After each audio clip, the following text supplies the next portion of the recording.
Bonjour à tous, Ulrich Génisson, fondateur d'Eat Fat to Be Fit, la première communauté du régime cétogène depuis 2015. Et je rappelle que je suis moi-même en cétose nutritionnelle de façon ininterrompue depuis 2013.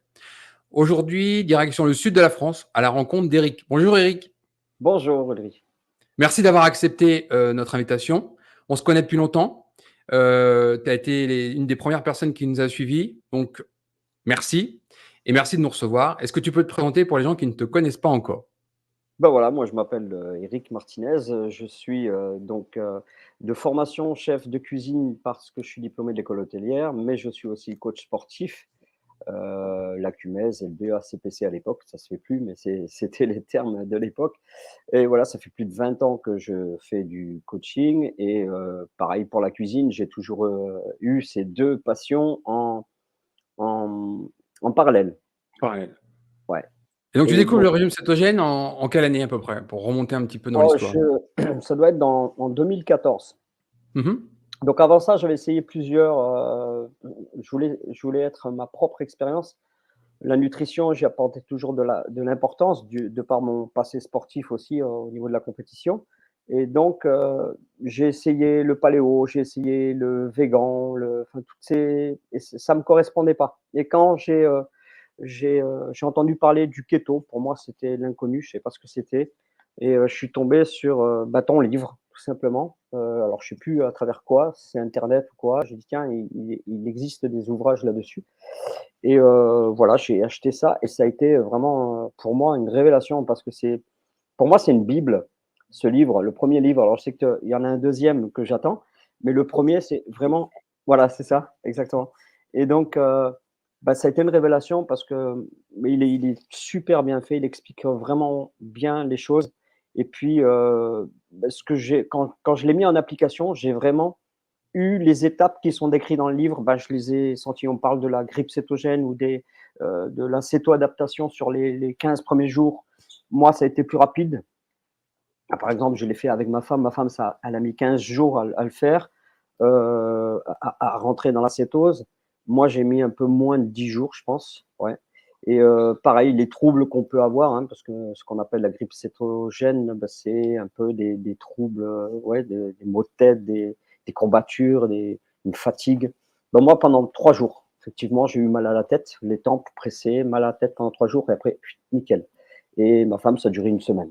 Voilà, avec des courbatures, elle était un peu plus fatiguée. Donc, chaque individu va pouvoir l'accepter différemment, ce passage de glycogène aux cétoses, hein. Et voilà, donc, mais voilà, après, je ne vais pas être original en disant que ça a été un bouleversement physiologique, puisque déjà sur le plan mental, vraiment une clairvoyance, des idées plus claires, vraiment ça, comme c'est décrit dans le livre, on a vraiment ces symptômes-là. On se sent vraiment mieux, pas de fatigue. Je traînais une tendinite, par exemple, à l'épaule. Moi, je mettais ça sur le compte que je m'entraînais trop fort, trop dur. Et ça passera avec le temps, mais ça faisait plus d'1 an que je la traînais. Et 15 jours après être passée en cétogène, elle a disparu. Ma femme, elle avait de l'arthrose au niveau des doigts. Quand le temps était humide ou froid, elle arrivait plus à plier ses doigts. Pareil, miracle. Plus de douleur à plier ses doigts, nickel. Et là, c'est vraiment, j'ai dit, Ça change la vie, hein. ça change la vie. Non, Les non, gens se rendent pas compte en fait que l'alimentation occidentale riche en glucides, c'est le carburant de ce qu'on pourrait appeler, alors pour les puristes, ne me tombez pas dessus parce que ce que je vais dire encore une fois est relativement faux, mais c'est ce qu'on pourrait appeler une inflammation de bas grade. Alors j'aime pas utiliser ce mot-là, mais les gens le comprennent bien. C'est-à-dire en fait ça crée un climat, un terrain inflammatoire. Et donc, que ça soit au niveau des allergies, que ça soit au niveau de l'arthrose, des articulations qui font mal, alors des tendinites, des problèmes tendineux, des problèmes d'articulation, etc. Qu'au final, tout le monde met sur c'est l'âge. J'ai trop fait ça, j'ai trop travaillé, j'étais dans une mauvaise position, j'ai trop fait de sport, etc. Et on prend ça pour une normalité, alors qu'en fait, l'origine de ça, le carburant de ce problème, c'est la nourriture. exactement. Ouais. C'est tout à fait ce que je pense. Souvent, on dit c'est les pathologies qui arrivent, l'arthrose, et cetera, c'est lié à l'âge. Mais la régénérescence cellulaire, c'est quand même important et dans le corps, elle est quasi quotidienne. Et ça, il faut le savoir. Et selon ce qu'on met comme poison dans ce corps, cette régénérescence, elle va se faire mal elle va se faire moins bien et ça va créer Et des c'est super troubles important ce que et tu ça va dis. créer des C'est troubles. c'est c'est super important, vraiment très, très important. Heu, nous avons un nouveau corps complet de A à Z en 7 ans. Voilà, il faut que les gens le sachent. En 7 ans, on a renouvelé toutes les cellules de notre corps. Les cellules Ça osseuses étant, certainement une des plus lentes et les cellules du foie, enfin, il y a d'autres cellules, les cellules épithéliales de l'intestin, les cellules de foie et cetera. C'est des cellules extrêmement rapides, ça prend des jours, il y en a d'autres, ça prend des semaines, d'autres, ça prend des années, mais au final, on a tout renouvelé et ça veut dire qu'entre le moment où on est né, on vient un être humain tout neuf, quoi, et le moment où on va mourir, on va s'être régénéré plein de fois, c'est complètement. ça. Et donc, l'alimentation est à la base de tout ça. Donc, si on a une alimentation où on n'apporte pas les briques nécessaires pour se régénérer correctement, eh ben, les problèmes arrivent. Exactement. C'est tout à fait ça Mm. et Donc, tu donc arrives en régime cétogène 2014-2015. Comment ça se passe? 2017, notre livre. Comment ça se passe? Comment toi, tu vis ça personnellement avec ton épouse? Comment vous mettez ça en place? Combien de repas? Qu'est-ce que vous mettez dans votre assiette à ce moment-là? Parce que ça a pu évoluer avec le alors, temps, j'imagine. changement radical de placard, on va dire. Mhm, Déjà mhm. faire un razzia sur tout ce qui était, tout ce qui était amidonné, les riz, les pâtes, les légumineuses que j'avais dans les placards, les pommes de terre que je pouvais avoir, tout ça fini, terminé, au profit voilà, de légumes, pas les légumes rouges parce que c'est ce qui contient le plus de sucre, donc tout ce qui est carottes, on n'en consommait plus, betteraves et tout ça, et cetera, au profit de choux, de toute la variété de choux, épinards, asperges, céleri rave. On consommait beaucoup de céleri rave.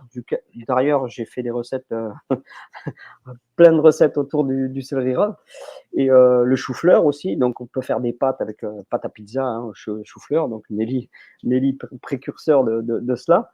Et donc, oui, oui, c'est vraiment une façon de faire ses courses qui est complètement différente, mais aussi de cuisiner qui est complètement différente. Et c'est amène voilà, c'est un il faut changer son état d'esprit, en fait, par rapport à ça.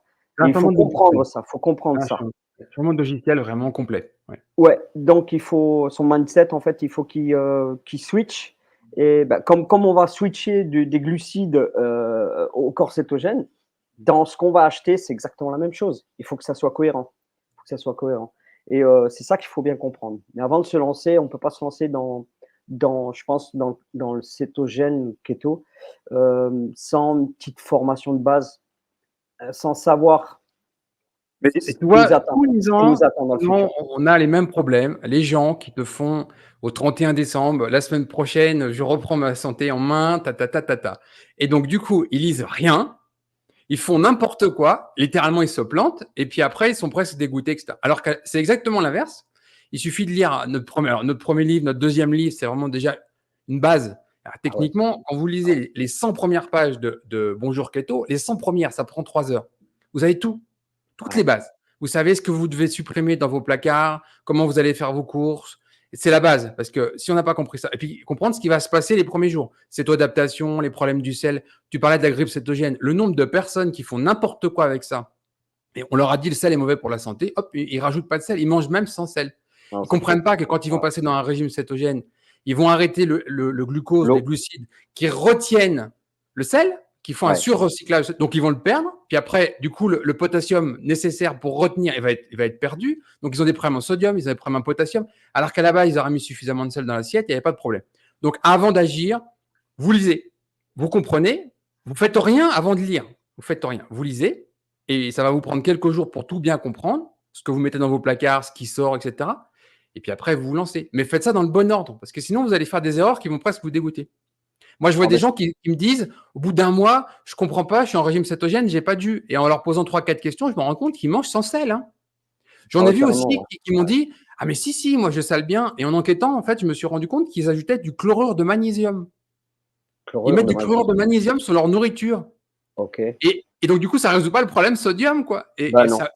Donc, c'est pour ça qu'il faut lire pour éviter des erreurs qui sont grossières et très, très faciles à éviter. Ah, mais c'est clair, mais de toute façon, je pense que les micronutriments ont un rôle essentiel dans la régénérescence cellulaire Tout à et fait. si on néglige ça, l'apport de tous ces micronutriments, parce qu'il y en a un paquet, hein, ils ont tous un rôle dans, dans les cellules et dans les hormones également. Donc, c'est très important d'avoir, Ah, les d'abord micronutriments, c'est vraiment la famille de connaissances très négligée. Même en régime cétogène, les gens se focalisent sur les protéines. Alors c'est très bien, hein, focaliser sur les protéines, c'est très bien. Les protéines, la quantité de lipides, on fait attention à ces glucides, puis hop, le reste, ça passe à l'as. Alors que les vitamines, les minéraux, les oligo-éléments, clairement, dans un deuxième temps, il faut vraiment les étudier parce que si on ne ouais, les étudie pas, on passe à côté du sujet, vraiment. c'est clair. Ah, moi, Ouais. je suis convaincu de ça, moi. Mm. Ah oui, absolument, absolument.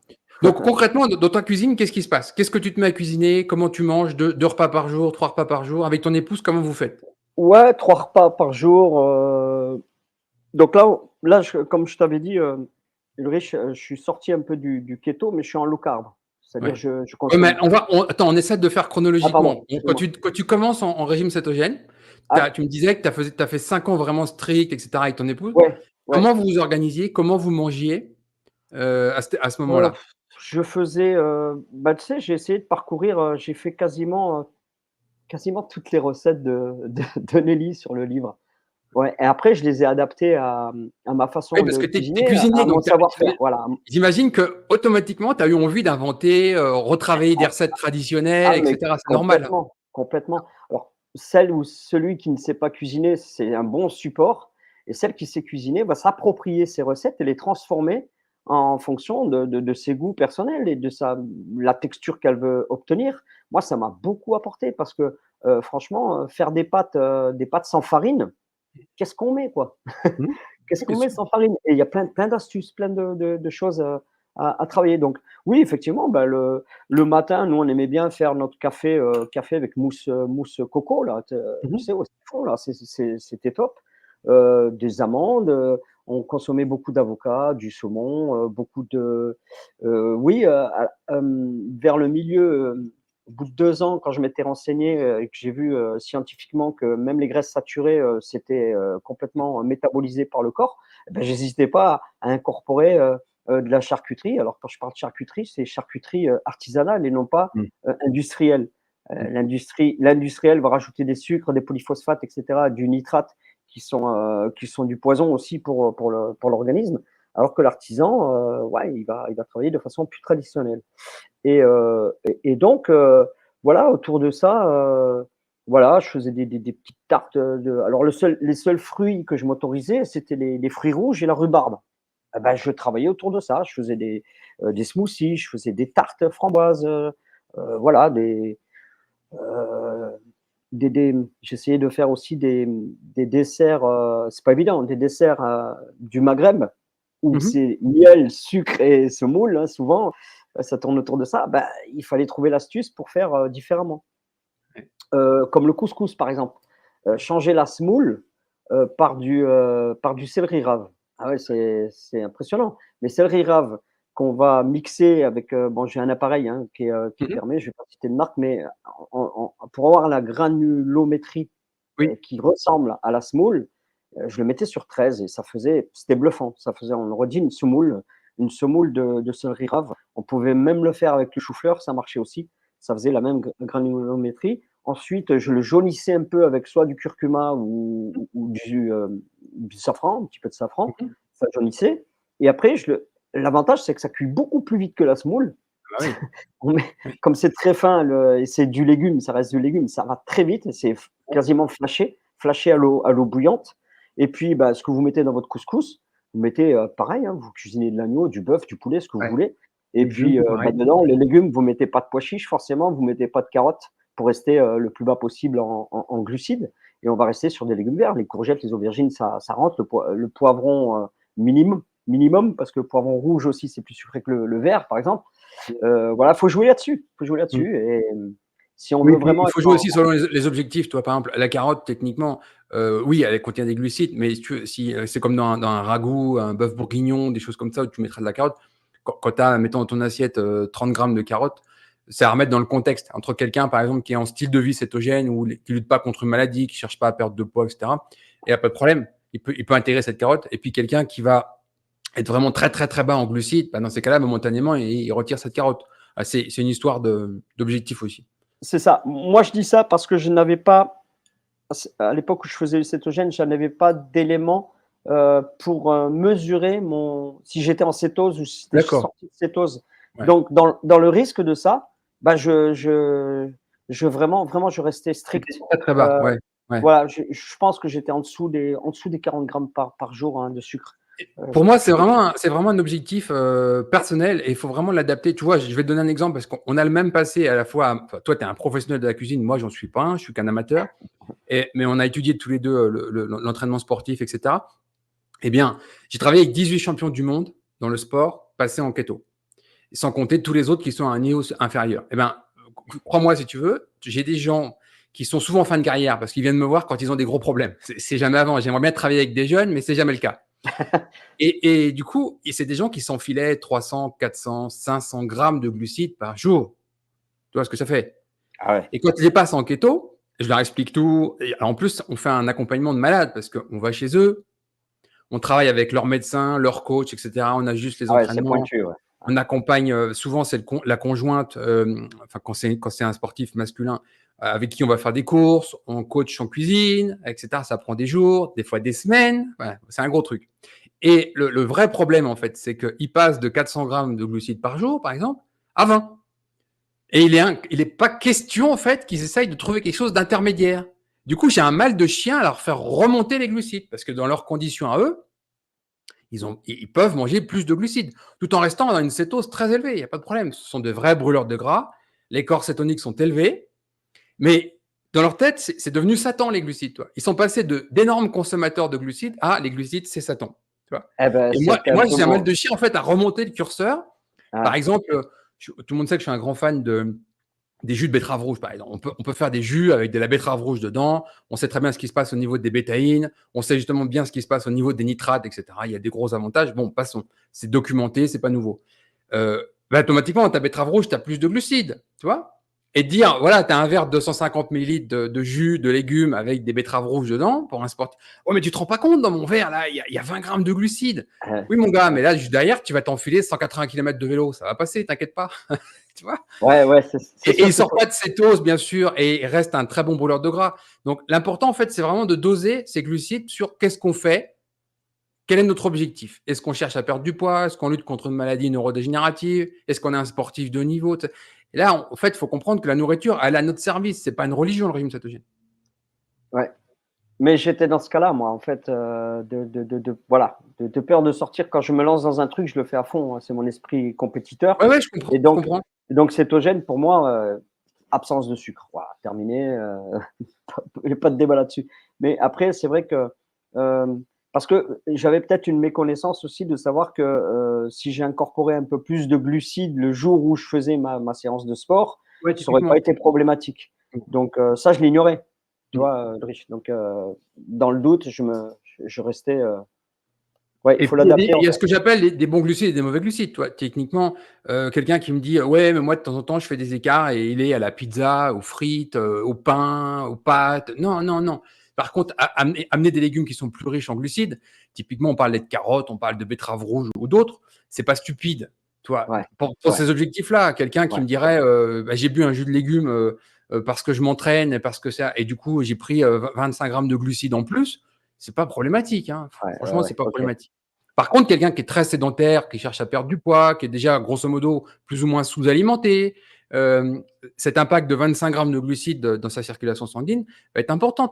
Alors, moi, je suis contre l'approche systématique avec les CGM. Tu sais, les capteurs de glycémie qu'on met derrière le bras là. Parce que pour moi, c'est un gadget qui est coûteux, que les gens ne comprennent pas, qui est relativement peu fiable. C'est-à-dire concrètement, je vais le redire, hein, il y a un vrai écart entre la mesure que vous avez sur un CGM, c'est-à-dire un capteur de glycémie en continu que vous avez derrière le bras qui vous prend une glycémie toutes les 5 minutes, et les bandelettes que vous pouvez avoir au bout du doigt. Par exemple, typiquement, vous allez faire une prise de sang le matin à jeun dans votre laboratoire, vous allez avoir une glycémie, par exemple, imaginons à 80. Votre bandelette que vous allez avoir avec juste en vous piquant le bout du doigt va être autour de ça. Peut-être 78, 82, 84, ça va être autour de ça. Moi, j'ai fait par exemple des tests de glycémie où je me suis piqué 10 fois d'affilée le bout du doigt pour voir si ça me donnait 10 fois le même chiffre. Comme ça, j'ai pu Ouais, mesurer mes écarts types. Tu vois. ouais. Et bien, le CGM, lui, il n'est pas débile d'attendre qu'il te sorte 100, 105. Alors que sur ta mesure au doigt, tu es à 80. 80. Ouais. Tu vois, 80, 100, c'est pas la même chose, 80 Ah et non, 100. c'est pas la même chose, ouais. Voilà. Et ben le CGM, lui, il n'est pas suffisamment fiable comparé à la bandelette qu'on va avoir en se piquant le bout du doigt sur la glycémie, hein. D'accord. Mais Attention. le CGM dont tu parles, c'est pour, surtout pour les diabétiques, non? C'est Alors, pas à la base, le CGM, il a été mis au point pour les diabétiques de type 1, puis les diabétiques de type 2 pour surveiller en continu leur glycémie. Alors, c'est génial parce que le diabétique, lui, il est censé se vérifier sa glycémie plusieurs fois par jour, tous les jours de l'année, parce qu'il va ouais, s'injecter de l'insuline par rapport à ouais, sa glycémie. OK? ouais, ouais. Les bandelettes, à la base, c'est ce qui était utilisé par les diabétiques depuis des décennies, hein. Nous, on a utilisé ça en céto pour nous approprier un peu la science, etc. Mais le CGM, de façon systématique, chez quelqu'un qui ne sait pas bien s'en servir et qui est focalisé là-dessus, moi, j'attire l'attention. Il y a un écart important entre un CGM, peu importe la marque, parce que je les ai tous testés, et les bandelettes que vous allez avoir au bout du doigt. Les bandelettes se rapprochent de façon vraiment très proche de ce qu'on peut avoir dans un laboratoire, une analyse de glycémie, une analyse de sang veineux. C'est très proche. Par contre, le CGM est plutôt relativement éloigné. Alors, ça donne un indicateur, mais ce n'est pas un chiffre absolu. Attention. OK. Pour moi, tu peux très bien avoir un CGM qui te dise 100 et une bandelette, quand tu t'es piqué le bout du doigt, qui te dise 80. Ça, tu Sur le pourras le même vérifier. ouais. Ah ouais. Voilà. OK. Donc, il faut faire attention avec les CGM. Ça donne un indicateur. Par contre, les CGM, c'est bien pour regarder un petit peu qu'est-ce qui se passe quand je mange des choses. Alors, il y en a quelques-uns des influenceurs sur les réseaux sociaux qui se sont amusés à faire ça. Genre, tous les jours, ils mangent une saloperie et ils montrent ce que ça fait au niveau de la circulation sanguine. J'en ai vu un qui est un peu connu dans le monde du keto il y a pas très longtemps. Il montrait 2 tranches de pain de mie américain, alors, du pain de mie standard américain, Mmh. mais du pain de mie complet. Pain de mie complet. Deux D'accord. tranches. 2 tranches de pain. Il y avait exactement 11 grammes de glucides nets par tranche. Donc, il a mangé 22 grammes de 22 glucides grammes. nets. Ouais. Sa glycémie, elle part de 80 avec un CGM et elle monte à 165 une heure Oh, après. C'est juste 22 grammes de glucides. OK? c'est énorme. Et ça, on voit très bien la différence d'une source de glucides versus une autre source de glucides. Qu'est-ce qui se passe si vous mangez ou vous avalez 22 grammes de glucides d'un jus de légumes à base de betterave rouge? Et qu'est-ce qui se passe si vous avez ces 22 grammes à partir de pain, de frites, de pâte à pizza, de pain au Ouais, chocolat c'est ou ça? intéressant ça, Voilà, comparaison. ça c'est intéressant. Et Intéressant. on voit que les légumes, en fait, ont un impact sur notre glycémie beaucoup plus bas. Et donc 22 grammes, moi j'appelle ça, avec tous les sportifs avec qui je travaille, j'appelle ça des glucides intelligents. Si vous avez besoin de glucides intelligents, ça va être par exemple dans des baies, un peu de myrtille, un peu de jus de légumes, un peu de betterave rouge par exemple, un peu de carottes d'un bourguignon, des choses comme ça, c'est pas la mort. Pour un sportif, c'est pas la mort, franchement. Ouais. OK. Et moi mes sportifs, ils restent sur des niveaux de glucides très très bas. Je ne suis pas sur des niveaux de 80, 100 grammes, 110 grammes, 150 grammes de glucides, hein. Ouais. Même sur des sportifs élites, on est beaucoup plus bas que ça. Voilà. D'accord. Par contre, OK. moi, j'ai toujours été un grand fervent des protéines, donc ils ont beaucoup de protéines. Donc, voilà. Alors c'est aussi, ça, c'est un point important à ajuster. Donc Les gens qui sont très, très bas en glucides, attention à vos apports en protéines. Par contre, ceux qui sont un peu plus lâches en glucides, bah, vous pouvez vous permettre d'amener moins de protéines, d'être juste ce qu'il faut, quoi. Voilà. mais quand tu parles de protéines, une grosse consommation de protéines, donc est-ce que tu fais un ratio entre le gramme de apporté par poids de corps ou pas? Non, Non. parce que honnêtement, moi, je suis beaucoup plus focalisé sur les capteurs naturels humains, c'est-à-dire la satiété. Et bien sûr, je parle toujours en termes de protéines entières issues d'aliments. Je ne parle pas de shakers de poudre de protéines variées, de Ouais, suppléments de protéines, choses comme ça. Je parle d'aliments. Voilà. ouais, ouais, ouais.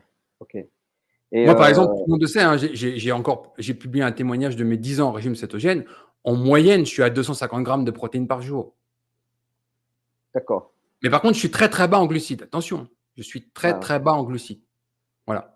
Par contre, quelqu'un qui voudrait manger beaucoup plus de végétaux, qui sera plus lâche sur les glucides, avec un objectif sportif, on pourrait imaginer qu'il mange beaucoup moins de protéines et puis, ben, il va peut-être être à 50 grammes de glucides nets par jour. Je parle dans le cadre d'un sportif, pas de la perte Ouais, de ouais, poids ou de la sportif, maladie, hein. Voilà. sportif. OK. Oui. Sachant juste pour l'anecdote que le plus gros mangeur de protéines que je connaisse au monde, c'est Coleman, il était à 600 grammes de protéines par jour, hein, C'est énorme, colossal. en 7 repas. Voilà, là, Mais on est dans de la nourriture pour grosses bêtes de compétition. ouais. OK, bon, moi, je connaissais l'évaluation par rapport au poids de corps, hein, Oui, en fait, mais alors attention parce que c'est des besoins théoriques en plus parce que, poids de corps, tu oui, vois? oui, oui, bien sûr. C'est compliqué parce qu'il faut évaluer déjà la masse musculaire. Mmh. Techniquement, plus tu as masse musculaire, plus tu as besoin de protéines. Ouais. Et c'est pour ça que les champions de bodybuilding, ils sont sur des grosses doses de protéines parce que la rotation qu'ils ont en acides aminés fait qu'ils ont des besoins en acides aminés et en protéines énormes comparé à quelqu'un qui va faire pratiquement le même poids mais tout gras. Techniquement, quelqu'un qui fait 110 kilos de muscle, tout en muscle, avec 6% de masse grasse, et quelqu'un qui fait 110 kilos très, très gras, les Ils n'auront besoins de pas les protéines ne mêmes sont pas du besoins. tout les mêmes. Voilà. Absolument, absolument. Mais et est-ce que l'excès de protéines ne va pas, quand tu es en keto, ne va pas. Voilà, on a une petite interruption. Je vais mettre pause. Alors, excusez-moi pour cette petite interruption d'ordre technique. Donc, on reprend à ta question. Eric, tu parlais des excès de protéines. Les excès de protéines, est-ce que ça influe pas sur la néoglucogénèse? Alors, C'est-à-dire, si, bien sûr, mais en fait, c'est presque ce que j'appelle une néoglucogénèse souhaitée et attendue. ah C'est-à-dire que OK, tu peux techniquement, alors, faut être bien clair. Les besoins en glucides alimentaires pour l'être humain, de la naissance à la mort, c'est zéro. 0 gramme. Pour la bonne et simple raison que nous avons notre capacité à créer les quelques grammes de glucose, de glycogène dont nous avons besoin. Ça s'appelle la néoglucogénèse. Et ça, c'est vrai que ça a fait peur à beaucoup de gens. Typiquement, quand le docteur Atkins, dans les années 70, a sorti son best-seller, réécrit après par Volek, Finet et Weissman en 2013 de mémoire, justement, l'idée, c'était de désinhiber un petit peu les gens par rapport aux grosses quantités de protéines. Le risque, c'est vraiment pas assez de protéines. Il est là, le risque. S'il y a un danger, c'est pas assez de protéines. Et je vois trop de gens affamés avec des 50 grammes de protéines par jour. C'est pas suffisant. En plus, plus on réduit sa quantité de glucides dans son assiette, plus on va faire de pression pour cette néoglucogénèse. Donc, si vous faites de la pression pour de la néoglucogénèse et que vous apportez pas assez de protéines, vous êtes affamé. Point barre. Vous êtes dans un d'accord. régime de famine. Donc, quand on est très bas Donc en attends, je te glucides, coupe, Ulrich, quand tu parles qu'on est en situation de famine, ça veut dire que oui, ton apport calorique catabolisme. est Quand je dis insuffisant par. famine, c'est Ah, catabolisme. Il y a 2 OK, états, en fait. Il y a 2 ouais, états. Il y a un état anabolique. On anabolique et construit.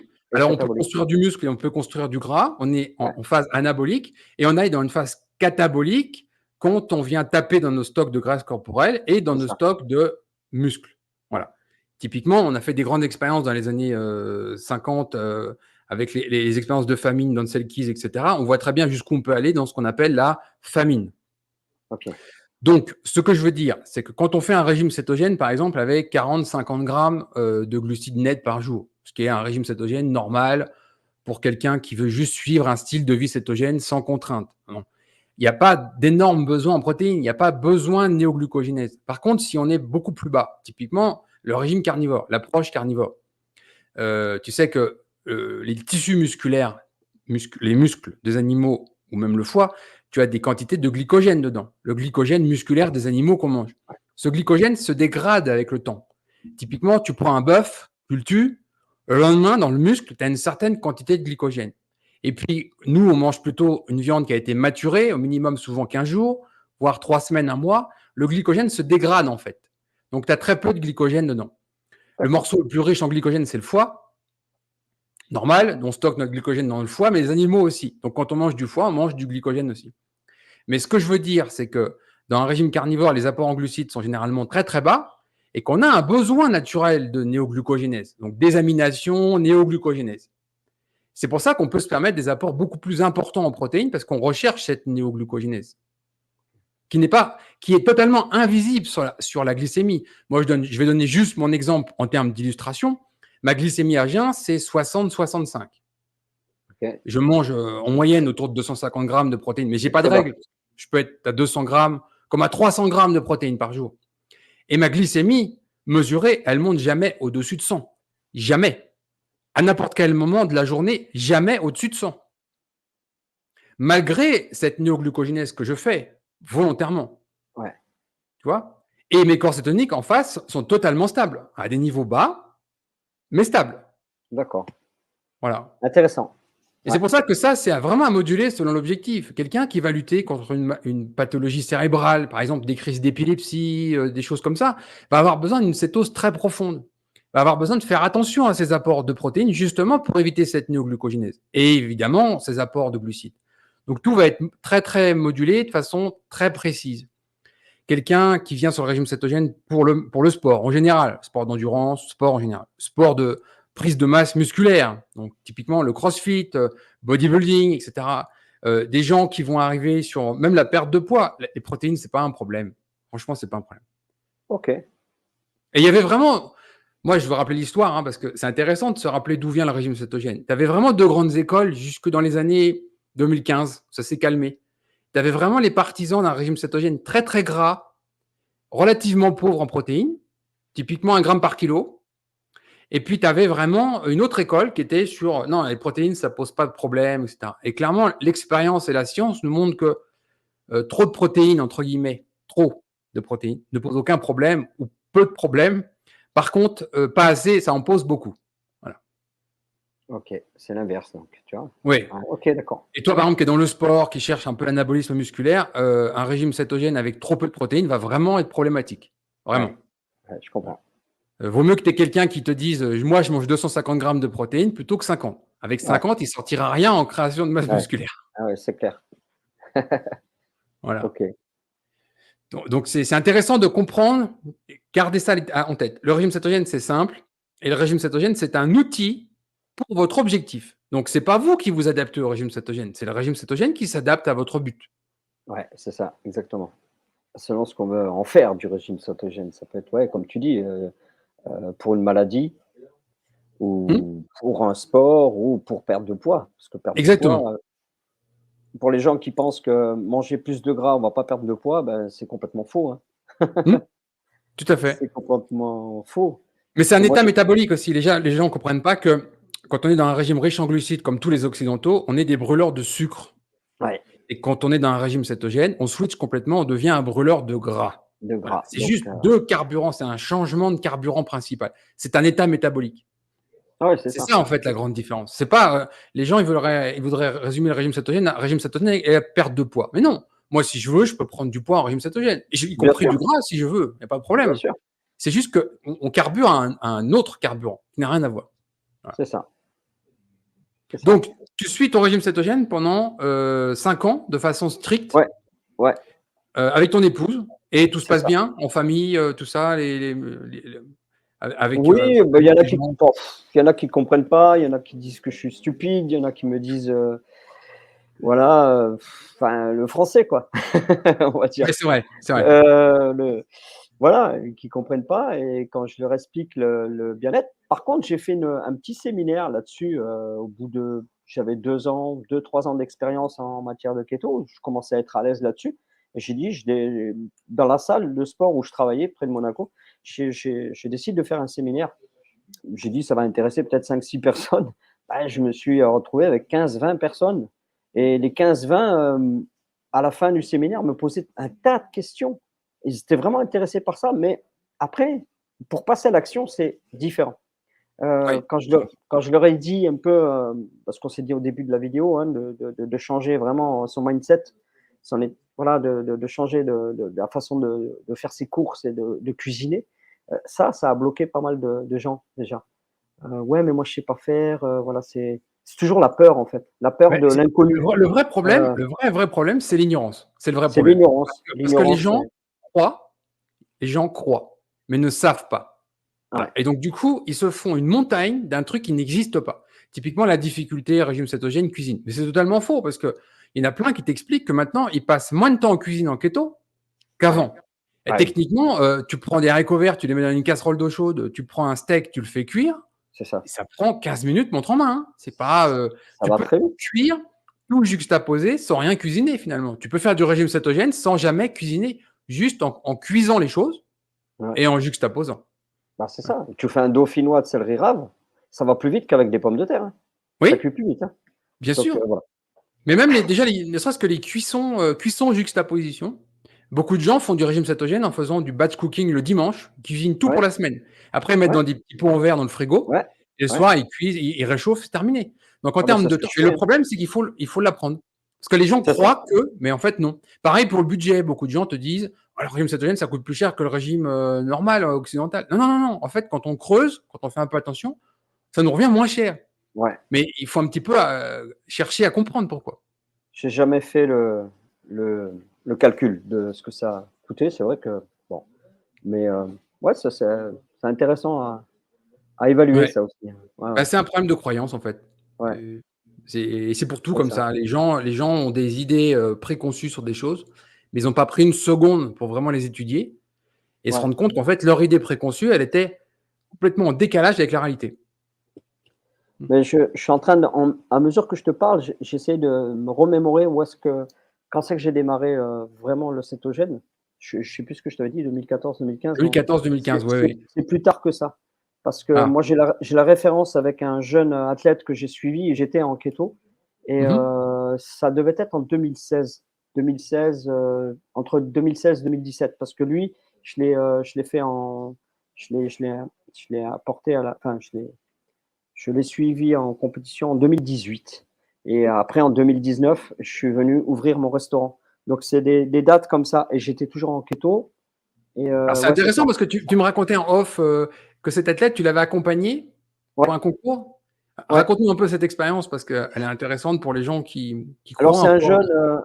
un jeune qui débutait, enfin qui avait déjà 2 ans d'activité musculaire, donc il avait un beau potentiel et il voulait faire une compétition. J'ai dit: «Écoute, si tu veux, moi je vais t'aider à faire ta première compétition», donc je l'ai préparé sur 6-7 mois.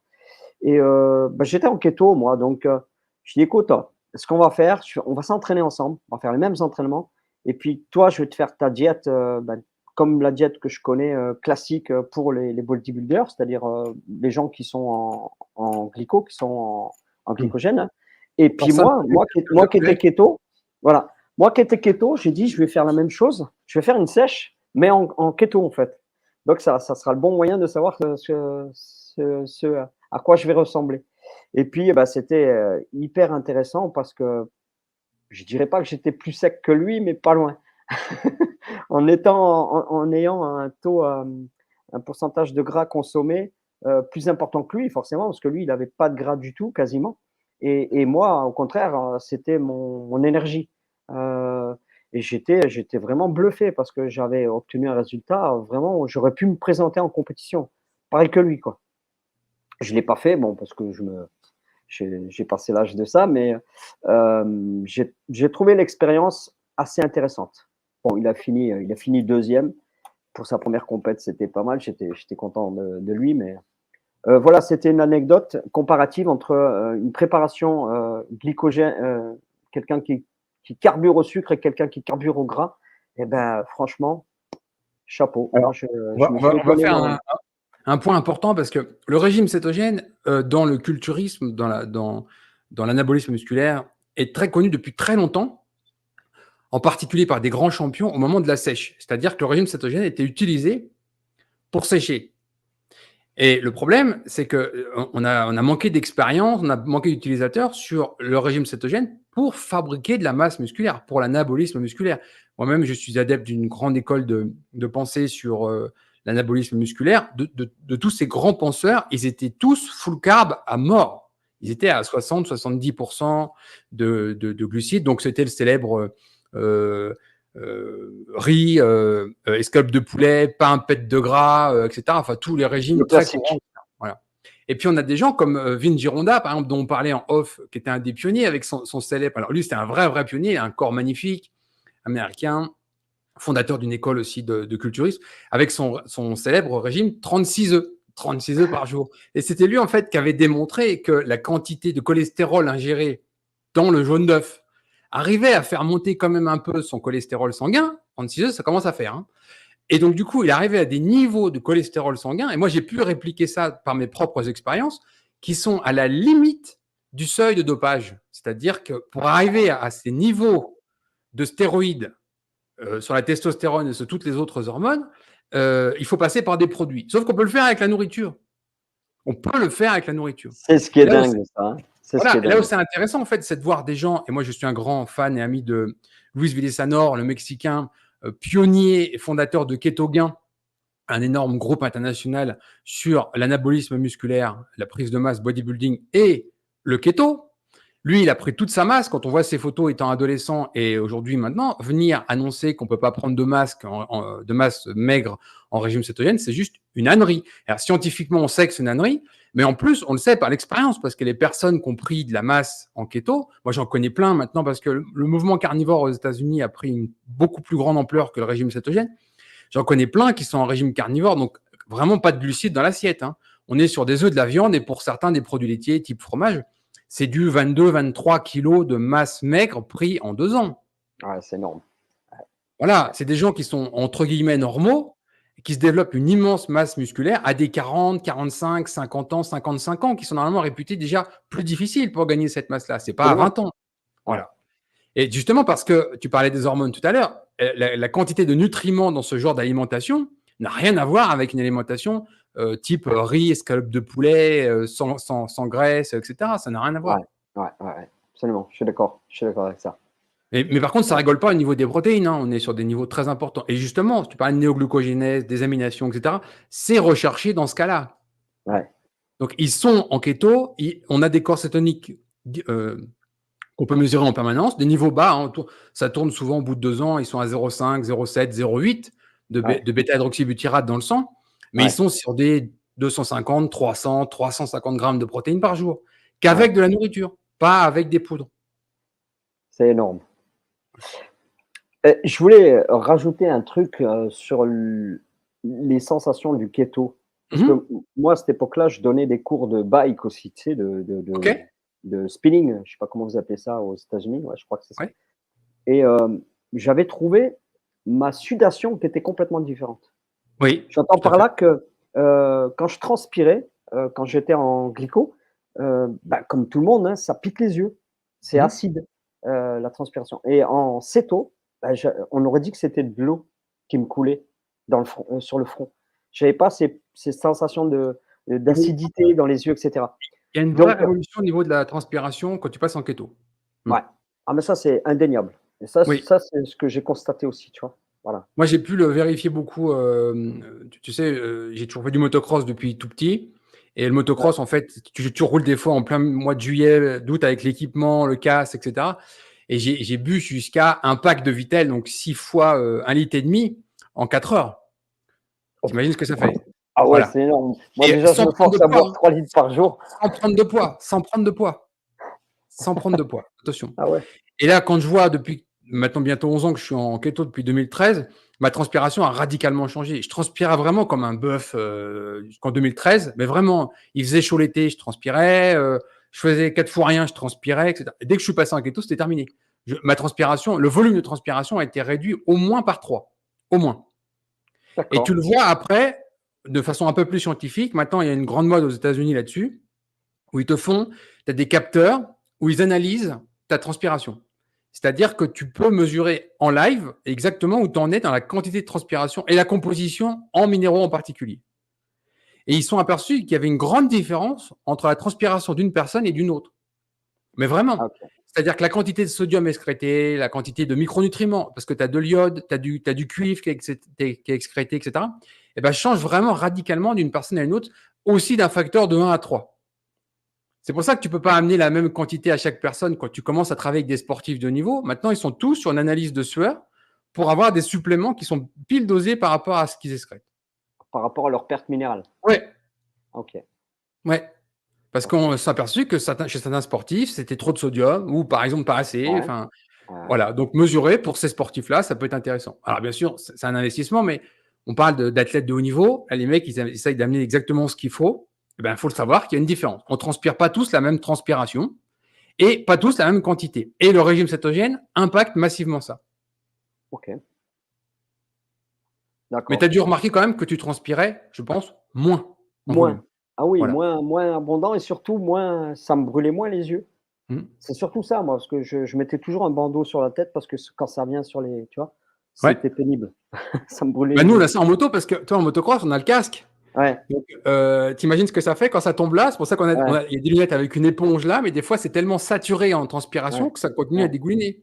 Tu vois. ouais, Et franchement, la transpiration en sport, quand tu es en keto, c'est radical.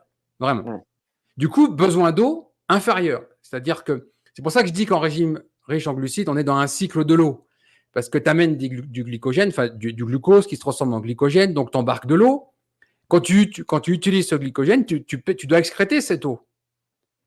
Et quand tu n'es plus dans ce cycle de glycogène et d'eau, que tu es en kéto, il faut savoir que quand on oxyde des lipides à la place d'oxyder du glycogène, non seulement on ne consomme pas d'eau, mais on en fabrique. On fabrique de l'eau métabolique. Consommer du gras sous forme d'énergie, c'est fabriquer de l'eau qui reste dans notre corps. Et non en consommer.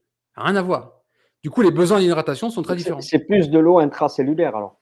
C'est de l'eau intracellulaire. Pour faire simple, de mémoire, que je ne dise pas bêtise, pour 1 kg de graisse oxydée, 1 kg de graisse oxydée, donc 1 kg de graisse oxydée, c'est 8100 kilocalories de mémoire.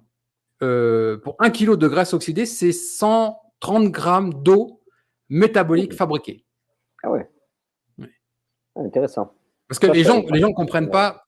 Tu sais, j'avais dans la Cito Academy, je ne sais pas si tu te souviens, j'avais cité une étude où ils posaient la question à des professionnels de la santé, des médecins, des nutritionnistes, etc. Enfin, des gens qui sont au taquet de la nutrition. Que devient la graisse perdue quand on perd du poids? Question simple. Bonne question. 8 sur 10 ne savent pas répondre. 8 sur 10 des professionnels de la nutrition, des professionnels de la santé ne savent pas répondre. Tu poses la question, mais elle va où votre graisse? Vous pesez 80 kilos, dans une semaine, vous pesez 79 kilos. Où est votre graisse? Où elle est? Ben, les gens ne savent pas répondre. Les gens ne savent pas que 80%, c'est perdu par le CO2 qu'on va exhaler. Ok. Ils ne le savent pas. Ouais, d'accord.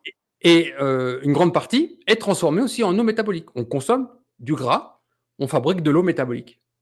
De l'eau métabolique qui va rester dans notre corps si on en a besoin. Ça, je l'ignorais, tu vois. Voilà. Et c'est une eau parfaitement structurée. C'est une eau, c'est pas la même eau qu'on boit. C'est une eau. Ouais, je sais. Ah oui. Ok, voilà. C'est intéressant ça. Hein. Franchement intéressant. Ok. Donc, c'est intéressant tout ce que tu dis. Ton expérience est riche parce que toi, tu as associé la cuisine et le sport. Et ça, c'est plutôt très rare parce que c'est souvent deux domaines très différents. Et donc, tu vis cétogène à fond. 5 ans et voilà, tu maîtrises tout. J'imagine que tu t'amuses comme un gamin en cuisine parce que quand on est cuisinier, on sait qu'à peu près tout a été inventé en cuisine française. Et quand on passe en keto, en fait, c'est un nouveau terrain de jeu. Ça, c'est génial. C'est ça, il faut se l'approprier. D'où l'idée de créer un restaurant keto.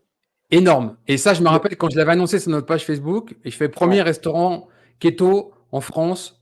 Et là, j'étais content parce que ça, c'est de l'engagement, quoi. C'est pas rien. Tu ouvres une entreprise. C'est de l'engagement, surtout l'endroit où je me suis posé. C'était peut-être pas l'endroit idéal, je dirais, parce qu'à chaque fois, j'avais des gens de Paris ou de Montpellier, enfin des grandes villes, qui me disaient, putain, si tu fais ça chez nous là-bas, mais tu cartonnes de malade, quoi. Je dis ouais, mais je suis là. Je suis là. Des gens, tu sais, tu les connais, hein, les gens qui disent ouais, ça serait bien si vous faisiez ça, ça serait bien si vous faisiez ça. Puis au final, quand tu te lances, tu t'aperçois qu'il n'y a plus personne en fait. Donc, c'est ça. Bon, écoute, moi, j'ai eu l'opportunité d'avoir ce restaurant et j'ai dit, ben, je vais mettre ma thématique en place. Et puis voilà, bon, après, ça a été pas facile. Tu le fondes en quelle année? Et déjà, il s'appelait le Sixième Sens, c'est ça? Le Sixième Sens, donc ça fait appel à son bon sens pour savoir que ce que tu mets dans ta bouche, c'est ce qui va définir si tu es en bonne ou en mauvaise santé. C'était ça l'idée, en fait. Voilà. Alors, tu le crées en quelle année? Tu le montes en quelle année ton restaurant? En mai 2019. Mai 2019, tu te lances et donc tu proposes à la fois une carte réduite en glucides, on va dire, et quelques plats en keto, vraiment en keto. Alors, c'était 100% keto de l'entrée jusqu'au dessert. Au début, c'était 100% keto quand tu te lances. Tout le temps. Ok. J'utilisais pas de sucre raffiné, D'accord. vraiment rien. Ce que j'avais mis dans mon alimentation à moi, je l'avais adapté pour que ça soit des assiettes qui soient joliment décorées, etc., qui donnent envie, bien sûr, mais surtout keto, quoi. Et quand j'amenais un dessert qui ressemblait à un dessert qu'on pouvait trouver en pâtisserie, et qui me disait il n'y a pas de sucre dedans, je dis non, il n'y a pas de sucre. Et bon, c'est vrai que j'ai utilisé un édulcorant qui s'appelle, tu dois connaître, le xylitol. Pour tout ce qui finit en ol, c'est peut-être l'alcool de sucre qui va peut-être déranger. Mais en tout cas, c'est celui que j'ai vu scientifiquement qui avait pas de problème sur le côté physiologique. Je sais pas si tu as d'autres infos à me donner sur ce produit. Ah ouais, honnêtement, moi, j'ai toujours été contre le xylitol. Ah On ben est voilà, tu vois? Voilà, bon, ouais. c'est du sucre de bouleau, hein, pour les gens qui savent pas ce que c'est. Oui, oui, oui, mais en fait, Donc le grand problème, c'est que alors, on va parler en 2 secondes, les alcools, comme tu dis, ce sont des alcools de sucre, les polyols. l'alcool de sucre, c'est ça, Donc ils font exact. partie de la grande famille des glucides, Ouais, mais le problème, c'est qu'il y a pas de règle.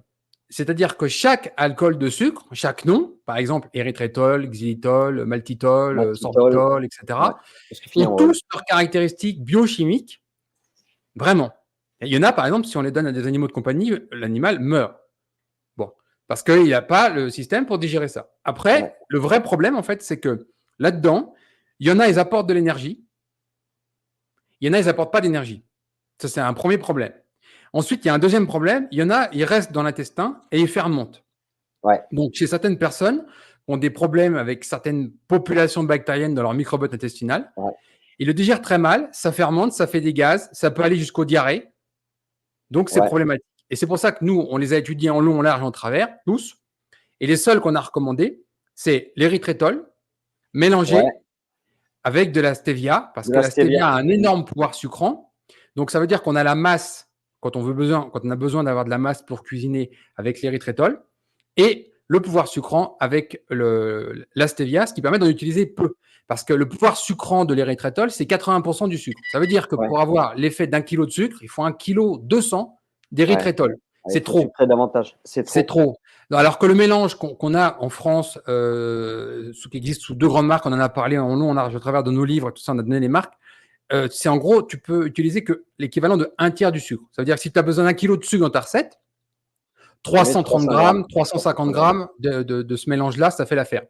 Et Ouais, donc, du coup, tu as le pouvoir sucrant, tu as la masse et tu n'as pas les effets intestinaux. ouais, Et surtout, c'est considéré en 0 calorie. ouais, C'est-à-dire que concrètement, ça rentre dans ta circulation sanguine et tu vas l'uriner. ouais, Terminé. Il n'y a pas d'énergie, il n'y a absolument pas de pic de glycémie. C'est le impact nul sur la glycémie et impact, parce qu'il y a un autre problème, impact nul sur l'insuline. Parce que tu peux avoir un impact nul sur ta glycémie, mais avoir un impact élevé sur ton insuline. OK, OK. Voilà. Et l'érythrétol est pour moi aujourd'hui le seul disponible en France, mélangé avec de la stevia, parce que l'érythrétol pur, pour l'utiliser vraiment massivement, c'est des quantités trop importantes. J'ai fait un très très long article sur l'érythrétol qui est sur notre site où j'explique tout. Et alors après, idéalement, toi qui es cuisinier, il y a un autre sucrant qui est absolument génial, que nous on commande depuis 2000, je sais plus C'est quand, quoi le sucralose, 16, non? 17 aux États-Unis. Non, non, non, ça aussi c'est une saloperie. Ça, c'est une Euh, saloperie, c'est ce que j'allais dire. l'allulose. L'allulose. Ah, la lulose, ouais. Bah, ça finit en L'allulose qui rose. est fabriquée à partir du sucre, hein. Ouais, Techniquement, on a une sucrerie de betterave, par exemple. À ouais, côté, on a une production d'allulose. C'est très simple. Il est très, très documenté scientifiquement. Il aura presque des vertus thérapeutiques, par exemple, pour le diabétique de type 2. C'est vraiment génial. Il a presque le même effet qu'un comprimé de metformine sur la glycémie. ah Il est ouais, génial. carrément. Ah OK. Et le gros avantage, c'est qu'en cuisine, il caramélise. Ah ouais, Ah ouais, ça veut dire qu'en gros, tu vois, moi, je fais ma petite crème aux œufs, je fais un fond caramel avec de la hulose en dessous, tu démoules, tu as ton caramel, ça, c'est génial parce que les resveratrol, tu peux pas faire ça. ah non, clairement. Voilà. Mais OK, malheureusement, j'en parlais dans d'autres vidéos, l'allulose a une autorisation de mise sur le marché qui a été demandée en 2018 en France. Et donc là, au moment de la rédaction, enfin de l'enregistrement de cette vidéo, fin 2023, c'est toujours pas accepté. ouais, Donc tu l'as aux États-Unis, tu l'as en Nouvelle-Zélande, tu l'as en Australie, tu l'as aux États-Unis, il est au supermarché, hein, l'allulose. Tu l'as même dans ouais, les produits industriels, type pour les glaces, parce il y a une réaction à la congélation qui est géniale aussi. L'allulose, c'est typique, enfin, ça devrait être l'édulcorant numéro 1 qui devrait être utilisé s'il était disponible en France. Malheureusement, c'est pas encore le cas. Donc, en attendant que ce soit le cas, le ouais, il doit y mélange avoir des érythrétol conflits stevia est d'intérêts, là, parfait. encore. Comment? Il doit y avoir des conflits d'intérêts par rapport à ça aussi. Alors honnêtement, je connais pas le Si blocage. ça Je rentre dois pas sur le interviewer marché. soit une personne de chez Tereos qui ont déposé les dossiers d'homologation, soit une personne de chez Tet Line, parce que ça, c'est des relations de mon ancien métier quand j'étais expert agroalimentaire. Je connais ces entreprises. Je sais où ils fabriquent leurs produits. Et ils ont déposé le dossier. Donc, je voudrais bien avoir une interview de ces personnes-là pour savoir où est-ce qu'en est le dossier. Parce que ça fait juste 5 OK, ans, quoi. ouais, Toi, je devais interviewer aussi une personne qui était responsable du projet. Il devait créer une unité de fabrication en Belgique. ouais, Ça devait être construit à côté d'une sucrerie en Belgique. Et finalement, la personne m'a dit non, c'est terminé, on a liquidé l'entreprise, le projet ne verra pas le jour, la construction ne verra pas le jour. Donc voilà, le Covid est passé par là, il y a eu des trucs ouais, ouais. c'est compliqué. Donc du coup, il y a aujourd'hui pas de production d'allulose en Europe. D'accord. Mais quand on cuisine, OK. je te jure, si je pourrais t'en envoyer un paquet pour que tu l'essayes, En cuisine, c'est génial. Ouais. La lulose. Et OK. donc, aucun impact sur la glycémie, aucun mauvais impact, tu as même un impact favorable. Aucun impact sur l'insuline et beaucoup moins de problèmes digestifs qu'avec l'érythritol parce que malgré, on recommande l'érythritol en termes de sucrant alternatif, mais chez certaines personnes, et tolèrent mal l'érythritol aussi. Ça reste un polyol. Ouais. Selon en fait la composition du microbiote de la personne, chez certaines personnes, l'érythritol est mal toléré. Ah ouais, ouais, ça peut être intolérant, ouais. Ouais. C'est pour ça qu'il faut rester sur des doses faibles. Nelly, elle a développé toutes ses recettes avec ça. Et toi, pour un gâteau de 8 personnes, tu es à 50 grammes, 40 grammes Ouais, pour un gâteau de 8 personnes, quoi. Donc, c'est des doses de quelques grammes par personne. Donc, ça pose pas de d'accord. problème. Par contre, si vous utilisez une dose massive d'érythritol seul, typiquement, pour un gâteau, c'est tout de suite 50 grammes par part, quoi. Ouais, ouais, Là, ouais. c'est trop. Il y a des personnes, ça va D'accord. vraiment mal se passer. OK. Mmh. Mais je sais que par contre, le xylitol, le sorbitol aussi est beaucoup utilisé en pâtisserie, par exemple les chocolats industriels sans sucre. Ils utilisent beaucoup et le sorbitol, le maltitol aussi, et un peu le xylitol. Ouais. L'érythritol est peu utilisé en France, malheureusement. Bah, on l'en trouve, hein, Oui, en l'érythritol, moi vrac, tu j'en le ai déjà trouves, mais vu. Ouais, ouais. dans l'industrie, Ouais, tu le trouves peu. ouais, ouais, c'est vrai, c'est vrai. Toi, tu prends une tablette de chocolat, ils vont te mettre chocolat sans sucre, par exemple. Ouais, Tu vas avoir un bon 40% de maltitol. Ça veut dire sur ouais. une tablette de 100 grammes, tu as 40 grammes de maltitol dedans. Bon après ce qui fait la différence, c'est peut-être le coût matière. Peut-être que le maltitol est a un coût C'est inférieur possible. à Ah, là, c'est possible. je Je pense connais que pas c'est les ça. prix de gros. C'est Ouais, je pense que possible. c'est ça, ça joue là-dessus, hein, c'est pas Oui, une question de prix, quoi. Sinon la tablette, faudrait la vendre beaucoup plus cher et voilà. Ça c'est c'est possible, mais tu vois, moi, je vois le problème dans l'autre sens, parce que dans l'autre ouais. sens, dans une tablette de chocolat, du 100% chocolat, ça va très bien, tu as pas besoin de sucre en dedans. Exactement, moi c'est ce que je prenais, bah, quand je faisais mes desserts chocolatés, je prenais du 100 hein. Voilà, donc on peut s'en passer complètement, Ouais, absolument, absolument. Ouais. ouais.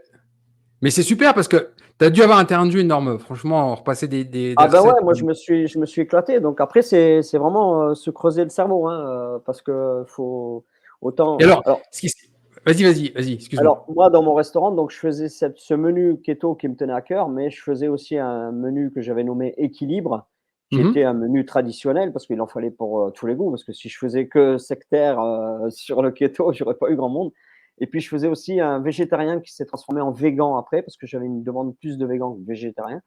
Donc voilà, je faisais ces trois cycles, ces trois menus-là et après bon, je Ça doit être faisais fort plus quand même ouais. parce qu'il y a des difficultés, c'est Eh 3 menus oui. différents, quoi. Ouais. Ah ouais, ouais, puis au début que j'étais ouvert, je changeais mes menus tous les 15 jours, donc c'était énorme comme travail Ouais. et après je suis passé, au mois, tous les mois et après je gardais la saison. Donc c'était beaucoup plus simple. Je gardais mon menu, saisonnier donc 4 mois, enfin 3 4 mois, ça dépend. Et alors, ce Souvent qui 3 mois. m'intéresse de voir, c'est qu'est-ce que tu en retires de ton expérience, le retour des clients? Alors, Heu, le retour des clients, ben, des gens qui ont trouvé ça original, d'autres qui connaissaient pas, qui testaient, d'autres qui connaissaient le keto, qui venaient exprès pour ça. J'en avais, des gens qui venaient de loin pour ça, qui venaient exprès, à chaque fois que je changeais mon menu, par exemple, voilà, je lui ai envoyé un mail, puis ils venaient exprès, pour le keto. Ensuite, bah, j'ai eu des médecins, forcément des nutritionnistes qui s'intéressaient à ça et un médecin notamment qui m'avait, à la fin du repas, moi j'aime bien voir les gens, puis les saluer, leur dire merci d'être passés, puis et cetera et cette personne insistait, savoir, elle me posait plein de questions, savoir pourquoi j'en étais venu à faire ça et qu'est-ce que je connais du keto et elle me questionnait comme ça et puis après elle s'est présentée, c'était un professeur en médecine de la Timone à Marseille qui a trouvé ma thématique, extraordinaire. Il dit: «C'est bien, continuez comme ça, franchement, c'est» voilà. Donc simplement ça, il m'a dit juste ça. Mais ça, c'est encourageant. ouais, il s'est présenté juste à la fin donc bah, moi ça m'a boosté, hein, parce que venant voilà, d'un médecin qui pour une fois, un médecin qui dit pas du mal du keto, parce qu'il y en a, hein, qui disent Beaucoup. du mal, des Ceux qui savent ignorants, on pas, va dire, des ceux qui ignorants, ouais. savent pas. Ouais. Et bah, tu vois, je reviens en parlant d'un médecin, j'ai vu il y a pas longtemps, sur YouTube, une interview d'un médecin nutritionniste, qui a le titre aussi d'ingénieur biomédical. Peut-être que tu le connais, c'est Réginald Dalouche, je sais pas si tu connais? Oui, oui, bien sûr, enfin et Bon. Il a une grosse notoriété en France. Alors bon, il connaît le Tseto parce qu'il en parlait très bien, hein, mais le seul truc je pense qu'il a jamais dû pratiquer parce qu'il dit qu'on peut pas tenir Alors, il n'a pas un pratiqué, régime il suffit de voir son état physique pour voir qu'il n'a pas voilà. pratiqué, hein. Mais il disait simplement, on peut pas tenir un régime, cétogène plus de 2 mois, 3 mois maximum. J'ai dit: Bah, «Ouais». je vais le Il dire a fait clairement plusieurs comme je fois. le pense, c'est un âne, parce qu'il suffit de voir. Moi, je forme des gens en régime cétogène depuis, avant de même commencer HitFat, depuis plus de 10 ans. J'ai formé des milliers, et je dis bien des milliers de personnes. Et c'est pour ça que j'ai eu aucune difficulté à réunir 100 témoignages en 4 mois. Quand j'ai lancé cet appel de on va être 100 personnes à parler du régime cétogène, j'ai mis 3 jours à remplir 100 créneaux. 3 jours. Ah ouais, Voilà. Ça veut OK. dire que, et ce livre-là, c'est 100 000 exemplaires. Ouais, ouais, OK? Donc, il suffit de lire tous les avis sur nos livres, par exemple sur Amazon, qui sont largement supérieurs en quantité à tous les nutritionnistes de plateau TV qui n'ont jamais rien fait de leur vie et qui viennent raconter des conneries sur le régime cétogène. Moi, s'il faut remplir un stade avec des personnes qui ont suivi un régime cétogène depuis des années pour lui démontrer que c'est un âne, ça ne me pose pas de problème, hein. c'est clair. Concrètement, les gens ils déclarent dans des médias des choses qui sont non seulement scientifiquement fausses, puisque la Bah, je première étude du régime cétogène, c'était pour l'épilepsie, ça veut dire en 1920, ça veut dire qu'il y a des gens qui ont vécu une vie entière en régime cétogène sous ouais, suivi clinique, une ouais. vie entière. Donc, venir raconter ça, il faut vraiment être un âne ignorant. Il n'y a pas d'autre mot, quoi. Il faut avoir des Non, mais je veux œillères bien et débattre avec des gens sur des sujets pointus. Typiquement, bah, par écoute, exemple, tu vois, quand on si parle tu de remplis protéines, non, ouais, mais quand on parle de protéines, par exemple, tu vois, on dit des apports massifs de protéines. Il y a des sujets encore, il y a encore un peu de science à amener, des choses à éclairer, tu vois. Je veux bien, à la limite, débattre sur ces sujets-là parce qu'on voit qu'il y a plusieurs écoles. Moi, ça ne me dérange pas. Mais il y a des sujets, je ne veux même pas débattre parce qu'il suffit de regarder juste la réalité, quoi. C'est déjà les fait, quoi. faits les faits Les- qui sont présents, tout simplement. Voilà. Il y a des gens qui ont mené des expériences, leur propre expérience, Mais moi, donc mon propre témoignage, ça fait bah, 11 toi, ans, tu ça es fait 11 ans, 11 ans que je ne sors pas de cétose. ah ouais, ouais, c'est énorme, c'est énorme. Je Et crois que je suis pas un cas unique. J'ai même interviewé des gens qui étaient en régime cétogène avant moi, donc, et qui en sortent pas non plus. Donc, donc tu vois? Voilà, ouais, c'est énorme. on peut rien faire. Bon, Ces c'était gens-là, juste pour faire une aparté de ce monsieur qui est dommage qu'il a beaucoup de compétences, mais qui est ignorant en la matière. De dire qu'on peut pas durer dans le temps, bah, c'est complètement faux, Tu quoi. sais, en termes d'ignorance, je vais donner un exemple précis du niveau où on en est. J'ai formé des milliers de personnes de régime cétogène. J'ai formé des médecins, souvent des médecins généralistes. J'ai formé des naturopathes. J'ai formé à peu près tous les coachs qui se sont improvisés coachs en régime cétogène en France. Ils vont pas parler de moi, mais c'est chez moi qu'ils ont appris le régime cétogène. Mais là où Mmh. c'est gravissime, c'est que j'ai un professeur de nutrition français. C'est-à-dire que c'est lui qui enseigne, dans un diplôme universitaire, la nutrition aux prochaines générations. Ouais, C'est lui. Lui est diabétique de type 2 et obèse. ouais, Et il et vient puis, apprendre le régime cétogène chez moi. C'est pas très glorieux, ça me laisse pas très optimiste sur l'avenir parce que je me dis que le système de formation des professionnels de santé est défaillant puisqu'il n'intègre pas une formation fiable et solide de façon professionnelle au régime cétogène. Pourtant, on a besoin de professionnels de la santé formés. Je parle souvent des enfants qui sont diabétiques de type 1, diabétiques de type 2 pour l'adulte, des enfants qui sont suivis pour des crises d'épilepsie, l'épilepsie, gluten ouais. Ouais, déficient, des choses comme ça, où là, il y a une vraie recommandation médicale pour le régime cétogène à court terme. Ce n'est pas pour dans 10 ans, hein, c'est maintenant. Et puis, bien sûr, je pourrais parler de l'obésité, je pourrais parler de plein d'autres approches où on a besoin de professionnels de la nutrition formés correctement, qui savent de quoi ils parlent sur le régime cétogène. Et aujourd'hui, ce n'est pas le cas. ouais. Ah, J'ai clairement. vu une vidéo, quelqu'un m'a envoyé ça, elle était en train de se former, un diplôme universitaire sur la nutrition. Donc 2 ans de formation, etc. Et elle m'a filmé sur son téléphone portable ce qui a été dit sur le régime cétogène. Quand tu écoutes ça, tu pleures. Tu te dis, c'est la cour de récré, quoi. Niveau 0, nul. Ouais. Je peux les démolir, mais alors à un niveau, je sors Ah 50 ouais. études cliniques de premier plan et je défonce ce qui est dit point par point. C'est une honte de sortir ça dans le crâne de gens qui sont là pour apprendre et qui vont répéter ces conneries, parce que c'est pas autre chose que des conneries, pendant 30 ans. Ouais, mais c'est ça.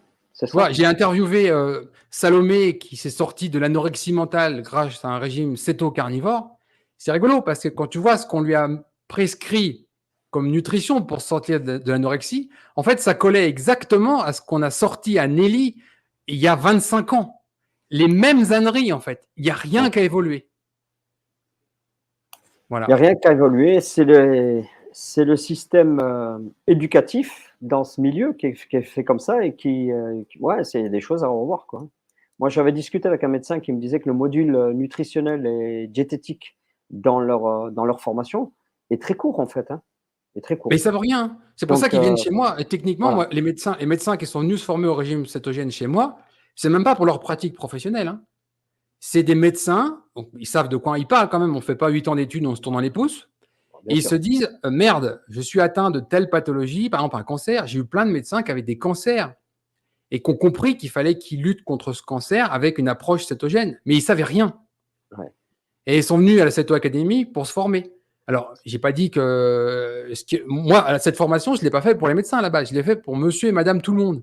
Ouais, ouais, Mais c'est absolument. bien la preuve, en fait, que le système aujourd'hui de formation des professionnels de santé est défaillant pour qu'ils viennent se former chez moi. Voilà. C'est malheureusement la situation dans laquelle on est aujourd'hui. Donc, je te félicite parce que, tu vois, tu as eu un professeur de médecine qui était ouvert parce que pour venir chez toi et te féliciter sur l'approche cétogène pour un restaurant, c'est qu'il devait lui-même avoir fait ses recherches. Oui, je pense qu'il a dû faire ses recherches et puis quand il me posait beaucoup de questions, j'ai dit: «Ou c'est quelqu'un qui connaît bien le sujet ou quoi?» Bah, ouais, forcément, c'est les médecins et La heu, totalité des gens qui sont ouais, professionnels de la santé, ouais. qui sont formés au régime cétogène, l'ont fait de façon autodidacte. La totalité.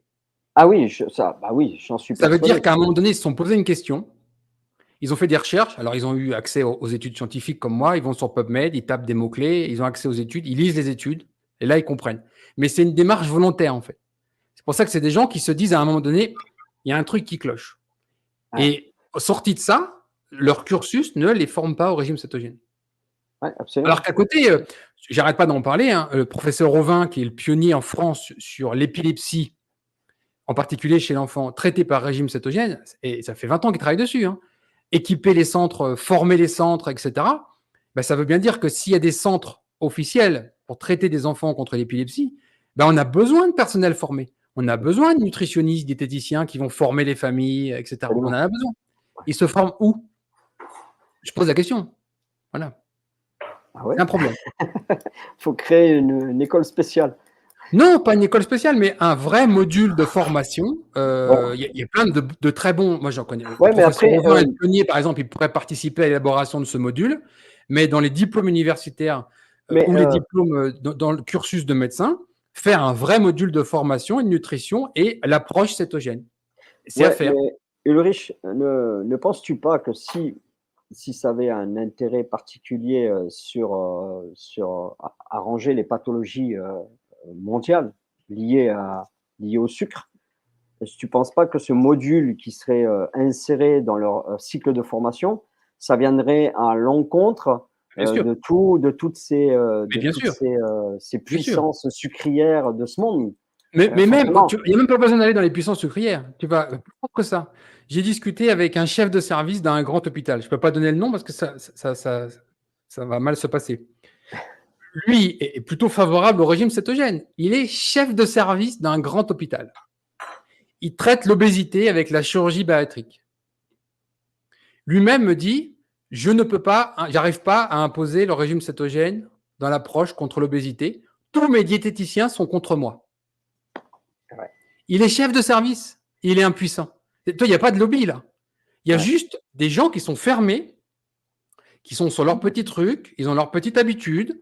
Monsieur, vous arrivez avec un IMC de 35, vous inquiétez pas, on va vous faire une sleeve, on va vous faire une chirurgie bariatrique, puis hop, vos problèmes vont être résolus. C'est facturé, je ne sais pas combien de dizaines de milliers d'euros. Ah Ça ouais. rend les gens totalement handicapés parce que clairement dépendants de micronutriments sous forme de haute dose parce que leur paroi intestinale ne pourra plus les absorber à vie, avec d'autres problèmes. Souvent, ils reprennent du poids. C'est-à-dire quand tu lis la littérature, tu t'aperçois que même la chirurgie bariatrique est en échec. Les gens reprennent du poids après. Ouais, ouais, ouais. Et tu as un chef de service qui peut rien faire. Et je parle Je même pas connais de des gens dans ce lobby, de cas-là. corruption, tu vois? Je parle de mentalité qui n'évolue pas. Justement, je voulais rebondir par rapport à ce que tu dis là. J'avais noté, tu vois, je suis en train de lire sur, ce que j'avais noté, par rapport à, alors on a un site qui s'appelle Amélie en France, je sais pas si tu connais, Oui, oui, oui.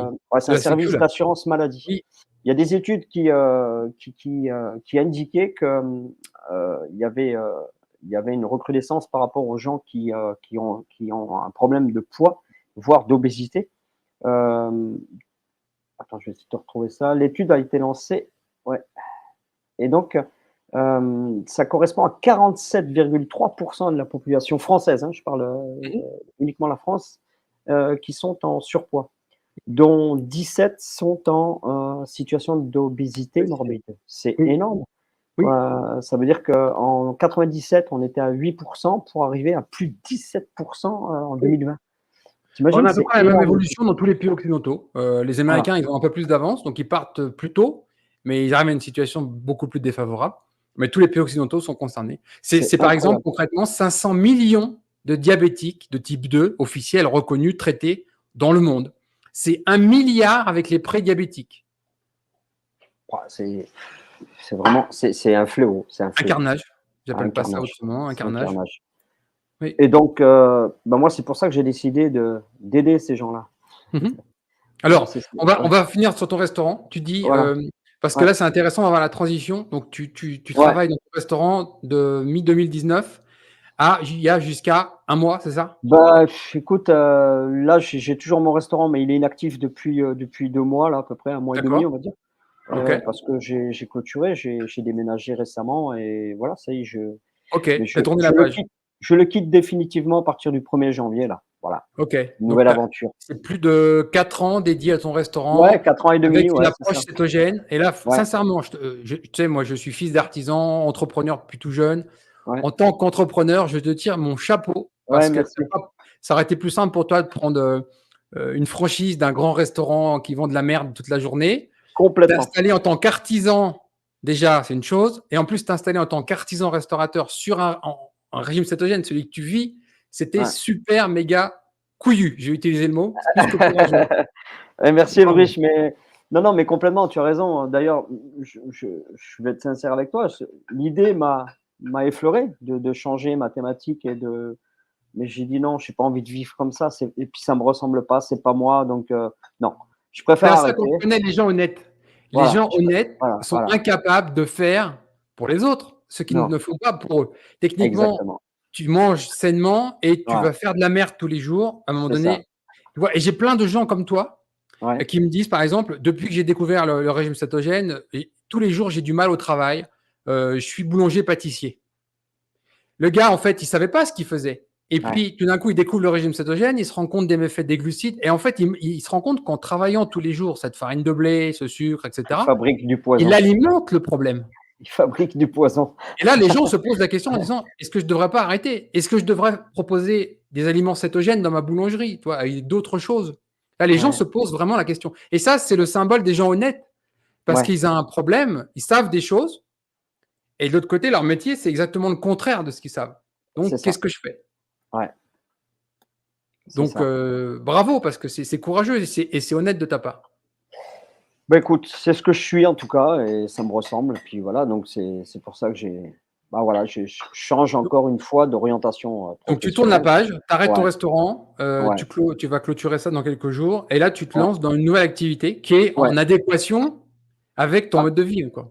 bah, complètement. Puis donc, bah, je reprends aussi le cétogène, donc ça, c'est une grande première parce que, comme je t'ai dit, j'étais en low carb et là, ben, je vais Qu'est-ce que tu appelles low carrément, carb? Tu étais à combien de glucides à peu près, oh, tu as une idée? je sais pas, je devais être, ouais, à 100, plus entre 100 et 120 grammes, je pense. Voilà. D'accord. Donc tu Ouais. étais sorti du régime cétogène pour passer sur un low carb à 100-120 grammes de glucides par jour. Ouais, c'est ça, ouais, c'est ça. OK. Donc là, je calculais mes calories, chose que je ne faisais pas quand j'étais en cétogène, je calculais jamais mes calories Oui. et là, oui, j'ai pense, je voulais les calculer parce que je voulais pas prendre trop de ceinture, Mmh abdominale, mh. Mmh. des sucres et voilà, donc je m'étais calé sur ça, voilà et OK. Et Et, comment tu as vécu ce retour sur plus de glucides? Parce que tu étais très strict au début, pendant tes 5 ans, tu étais bah, à au, 20 dé- grammes, là tu remontes à 100, 120. Comment ça s'est bah, passé? au Qu'est-ce que début, tu as remis dans ton assiette en plus? j'ai remis surtout des fruits qui me manquaient. Moi, j'adorais les pommes et les D'accord. bananes, donc j'ai remis ça dans mon alimentation. Mmh. Après, sincèrement, les pâtisseries, tout ça, non, j'ai appris, si tu veux, avec la cétogène, j'ai appris à ne plus être addict à Ouais, cela, hein. Moi, je passe bien devant sûr. une pâtisserie, ça me fait pas envie du tout. Voilà, je sais pas.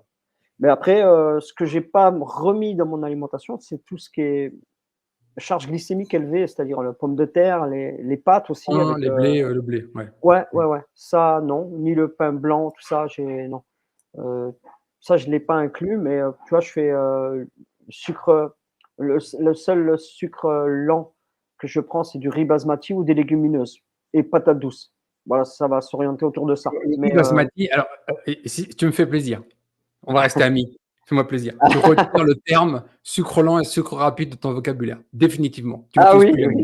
oui, ouais, Jamais. OK, OK. Parce que concrètement, du riz Le basmati, sucre alors amidonné, si non tu mais tu préfères. sais, alors revenons au truc, parce que Sucre alors, amidonné, si tu préfères. il y a eu 40 ans de conneries littéralement qui ont été Ouais, bah, développées oui, là-dessus ouais. et on se l'est rentré dans le crâne sous forme de vocabulaire usuel. Ah bah, ça devient un On a réflexe. tous entendu parler des glucides. Bon, les glucides, le sucre, Complexe, l'amidon. simple, Après, ils nous ont voilà, mis complexe, simple. C'est quoi complexe, simple? simple. Ben, tu prends une molécule, tu la mets sur un microscope, soit les complexes, soit les simples.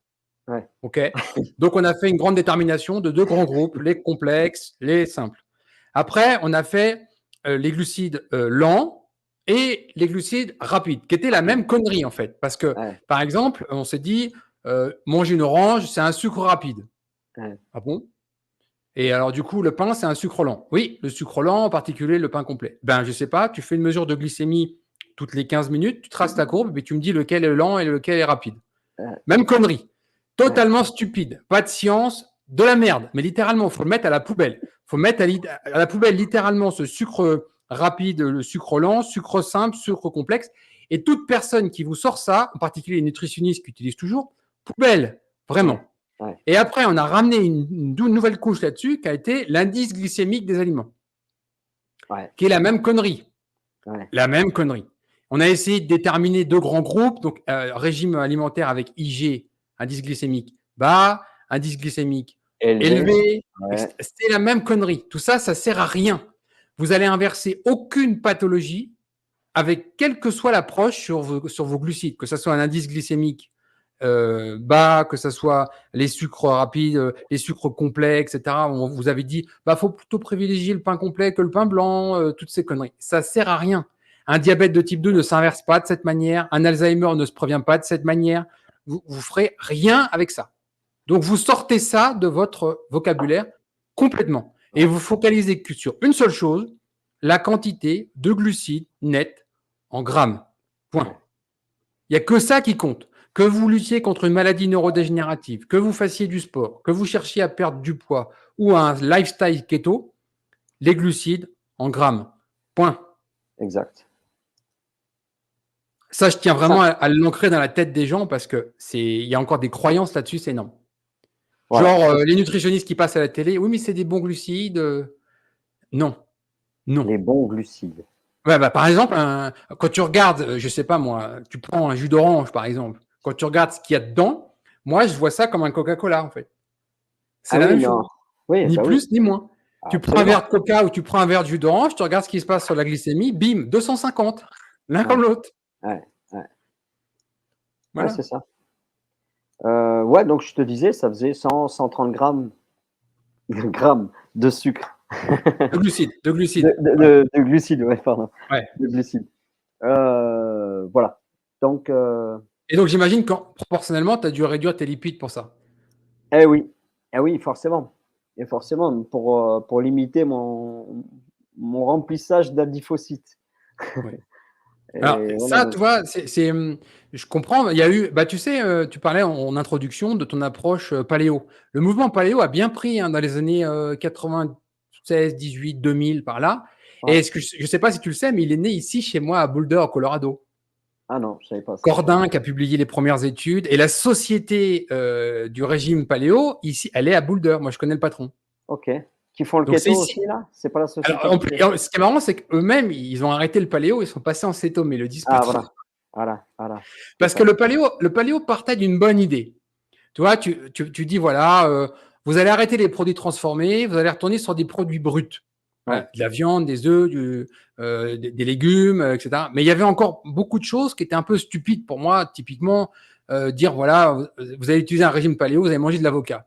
Moi, je veux bien que l'avocat en Amérique du Sud était présent dans les temps paléolithiques, mais n'était pas en France. Donc, mmh, pareil avec la date, où ils ont utilisé de la date massive pour pas utiliser du sucre, ils utilisaient de la date. Mais au final, sur la santé, ça produisait pas grand-chose. Donc, ouais, quand on regarde la ventilation en macronutriments du régime paléo, c'était pas génial. Ça a ouais, amélioré les choses, c'était plus dense en micronutriments, moins de produits transformés, donc là-dessus, c'était bien. ouais, Mais pour ça, globalement, c'était ça bien. inversait rien du tout. Ouais, Et bien sûr, je mets entre parenthèses l'approche paléo-cétogène des docteurs Toth et Clément, la clinique Paléo-Médicina en Hongrie, qui n'a rien à voir, parce qu'eux, ils sont sur une approche carnivore. Donc, ouais, ouais, mais l'approche paléo au sens large, c'était un peu tout et n'importe quoi. Parce que sur le principe que tel végétal était présent sur Terre il y a 15 000 ans, on pouvait le manger. tout dépend de la région. Ben voilà, voilà, exactement. Il y a 15 000 ans, on ne faisait pas voyager en avion les fruits et légumes. Bah, Déjà. trouver des avocats chez les Vikings là-bas, Voilà. Donc difficile. ça faisait pas. Au niveau marketing, c'était sympa. Mais Ouais, je pense qu'honnêtement, il ne faut pas acheter le bébé avec l'eau du bain. Ça a amené les gens sur se réapproprier la cuisine, cuisiner des aliments bruts. Et ça, c'était pas mal, oui, non, déjà. ça c'était bien, c'était bien. Voilà. Mais ça Sincèrement, c'est allait bien. pas assez loin. On Ouais, n'inverse pas une pathologie avec ça. ouais, exact, c'est ça. C'est pour ça que c'est en train de tomber aussi, cette mode. Ouais. Ouais. Les Américains, tu vois, il y a 15 ou 20 ans, tu avais beaucoup de restaurants qui s'étaient étiquetés paléo. T'en vois plus du tout. C'est fini. Ouais, c'est vrai, c'est vrai. Mm. Mais j'en en même autour de moi, j'en entends moins parler.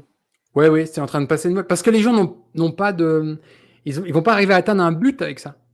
Mmh, Tu vois, les gens, ils arrivent j'arrête pas de le dire, mais on n'arrive pas au cétogène par hasard. Les gens, ils arrivent au cétogène avec un non, but précis. Le mmh, premier, c'est souvent la perte de poids. mmh, Après, c'est syndrome métabolique. Typiquement, inverser une hypertension, inverser un foie gras, inverser un diabète, hein, ou alors les maladies neurodégénératives, ou alors après les sportifs. Mais ils arrivent avec un but précis. Et le ouais, régime cétogène, il te permet d'atteindre ce but précis très c'est ça. facilement, de tout mesurer, et en quelques mois, tu l'atteins ton but. Ouais, exact, Et en exact. plus, c'est scientifiquement documenté. C'est-à-dire, moi, techniquement, j'ai plein de gens qui viennent me voir tous les jours en me disant: est-ce que vous avez une étude pour ça? Est-ce que vous avez une étude pour ça? Oui, celle-là, elle a été publiée il y a 25 ans, celle-là, il y a 30 ans, celle-là, il y a 15 ans. Enfin, elles sont là déjà, les études. Ouais, Donc, on navigue pas à vue avec ça. non, puis tu L'approche paléo, en fait, ça a été une approche de marketing d'abord. Hein. ouais, Le régime ouais, cétogène, c'est d'abord une approche scientifique. Attention. scientifique. À la Voilà. base, c'était pour l'épilepsie. Après, une fois qu'ils ont Écoute, trouvé la non, molécule, non, non, c'est pareil. 1921, Clinique Mayo, on amène le régime cétogène pour l'épilepsie. Oui. épilepsie. Mais la première étude, c'est 1920, un an avant. Et c'est le diabète de type 2. Ah OK, d'accord. Déjà, c'est pour ça que j'arrête pas de dire, oh, ça fait juste 103 ans de recherche scientifique sur le diabète de type 2 et l'approche cétogène, et c'est toujours pas mis en application. Non, non. Faudra Voilà. combien d'années encore? Je sais pas, parce que l'insuline et les médicaments, ça ramène beaucoup d'argent. Le régime cétogène, pas grand-chose. Exactement. Bah, tu as dit ce qu'il fallait dire. Malheureusement, c'est dans le monde dans lequel Voilà. on vit. Voilà. Donc, tu vas clore ta grande tranche de vie restaurateur en mode cétogène, et là, tu ouvres un nouveau chapitre sur l'accompagnement de personnes en régime cétogène. Heu, Pas forcément au régime cétogène, mais des gens en situation d'obésité ou de surpoids. Donc Mhm. ça, c'est ce que je veux faire. Je veux aider ces gens-là à se sentir mieux dans leur tête et dans leur corps, bien sûr. Et puis, les les pathologies qui vont être liées à leur problème de poids, bah, essayer en tant que faire se peut, les limiter. Les convertir au cétogène, hem, c'est pas évident. J'en ai discuté avec quelques-unes, c'est pas évident. Ils sont pas prêtes pour ça dans leur tête. D'autres, alors après, je pense que, certaines, je vais, sans leur dire que c'est du keto, les inciter, en leur donnant les recettes, ce qu'il faut manger et cetera, sans leur dire que c'est du keto, tu vois? Riche. Peut-être ça sera une bonne démarche et les inciter à consommer comme ça. Une fois qu'elles auront les résultats, leur dire: «Bah, voilà, tu es en en situation de cétogène? Bah, tu sais, dans un sens, moi je dis que tu as pas tort, parce que le problème, c'est d'étiqueter les choses. Tu vois, typiquement, je sais pas, tu prends le menu vegan que tu Mmh, proposais dans ton restaurant. ouais, Tu pourrais très bien faire le même menu sans l'étiqueter vegan. Et tu as ouais, beaucoup de gens qui ne sont pas véganes, qui vont le manger, qui vont dire: «Ah, c'était très bon». ouais, Tu mais vois? ça a été le À cas. partir du moment où tu vas Ça a été le cas. l'étiqueter vegan, tu as des anti-véganes qui vont arriver et qui Ouais, disent: «Ah non, non, non, moi je mange pas ça». Tu vois? ouais, c'est ça. Non, il y a des Et ben, curieux qui l'ont fait ça. Ils ont dit: «Putain, je m'attendais pas dans à notre ça, guide quoi». de démarrage, Ouais, il y a le lien en bas de la vidéo, le régime cétogène, le guide de démarrage gratuit. Tu as la liste des cétotop ingrédients. Là, on a fait une page ah complète génial. avec tous les ingrédients du régime cétogène. Est-ce que tu sais qu'il y a des gens, moi j'en connais, hein, qui ont fait un régime cétogène, en particulier pour perdre du poids, qui ont fait tout le régime cétogène juste avec cette feuille. Ils l'ont collé sur le frigo, ils ont fait leurs courses avec ça, ils n'ont pas cherché à comprendre plus loin, ils se sont bornés à ça. Et en fait, tu pourrais presque retirer régime cétogène, tu vois, puis tu mets en haut ingrédients pour la perte de poids, Ouais, c'est réglé. Et en fait, ils vont c'est faire vrai, du régime cétogène sans le savoir. sans le savoir, ben voilà. C'est là-dessus que je vais les amener comme ça, je pense. Voilà, parce que il y a C'est bête, mais on est dans un monde de religion et étiqueter les choses, du coup, ah non, non, non, moi je touche pas à ça ou je fais pas ça. Alors qu'en fait, tu peux proposer ou faire du cétogène sans même le savoir. ouais, absolument, absolument. Tu peux très bien faire un menu cétogène dans un restaurant, totalement cétogène, c'est-à-dire sur un menu complet à moins de 10 grammes de glucides net. Et sans le dire aux gens, les gens vont tout manger, vont dire que c'est super bon et ils vont rien savoir sur le fait que c'est cétogène. Ah C'est oui, fou ça. absolument, absolument, absolument. Après, qu'est-ce que je veux dire? Oui, ben, de toute façon, c'est le mot cétogène qui peut déranger les gens aussi, parce que ça a un caractère, ça a une connotation médicale un petit peu, tu vois? Et Oui. si ça avait une autre, appellation, alors keto, LCHF ou bon, ça parle pas, tu vois?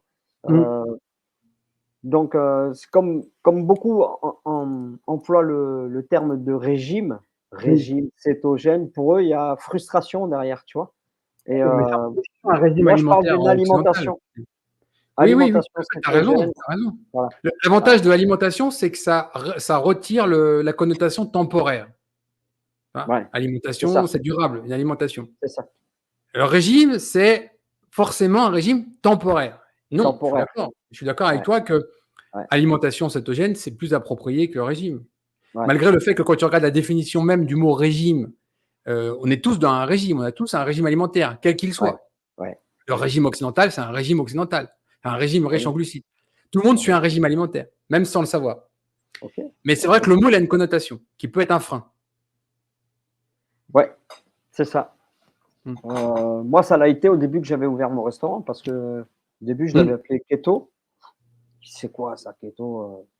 Tu vois? On n'est pas malade nous.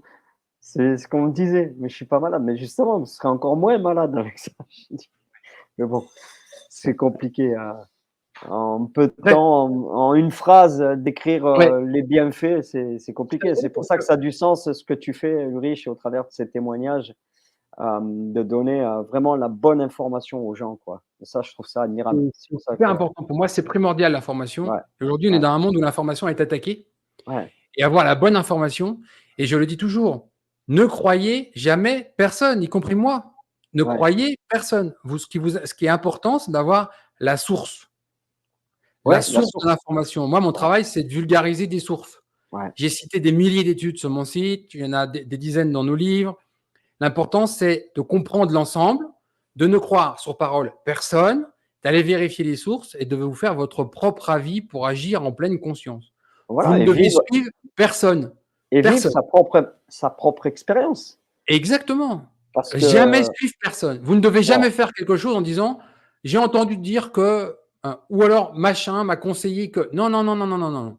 Vous non, devez non, comprendre ce que vous faites et ensuite vous devez agir. Sinon, vous ouais, êtes à la merci de l'avis de n'importe qui. Et ouais, c'est clair. aujourd'hui, vous allez avoir l'avis blanc, demain, vous allez avoir l'avis noir, après-demain, vous allez avoir l'avis rouge, bleu. Si vous ne savez pas ce que vous faites, en fait, vous êtes en permanence sous la domination de l'avis de quelqu'un.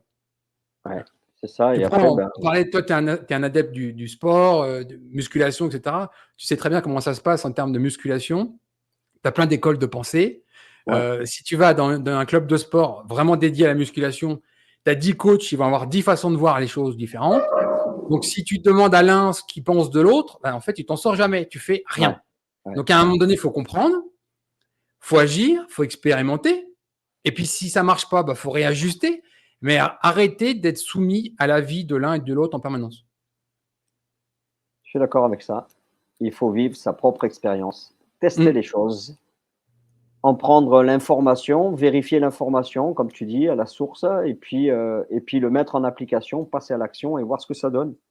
Ouais. Se fixer un challenge, pourquoi pas? 2, 3 mois, voir ce que ça donne. Si on est Et, bien, ben, on y reste. alors là, je suis tout à fait d'accord. Le challenge, Voilà. moi, pour moi, est très bon. Mmh. Se dire, voilà, je reprends ma santé en main. J'ai décidé de tester l'approche cétogène. Je me donne 2 mois. Je le fais correctement. Et je me lance, je fais la céto-adaptation. Et au bout de 2 mois, je vois ce qui s'est passé.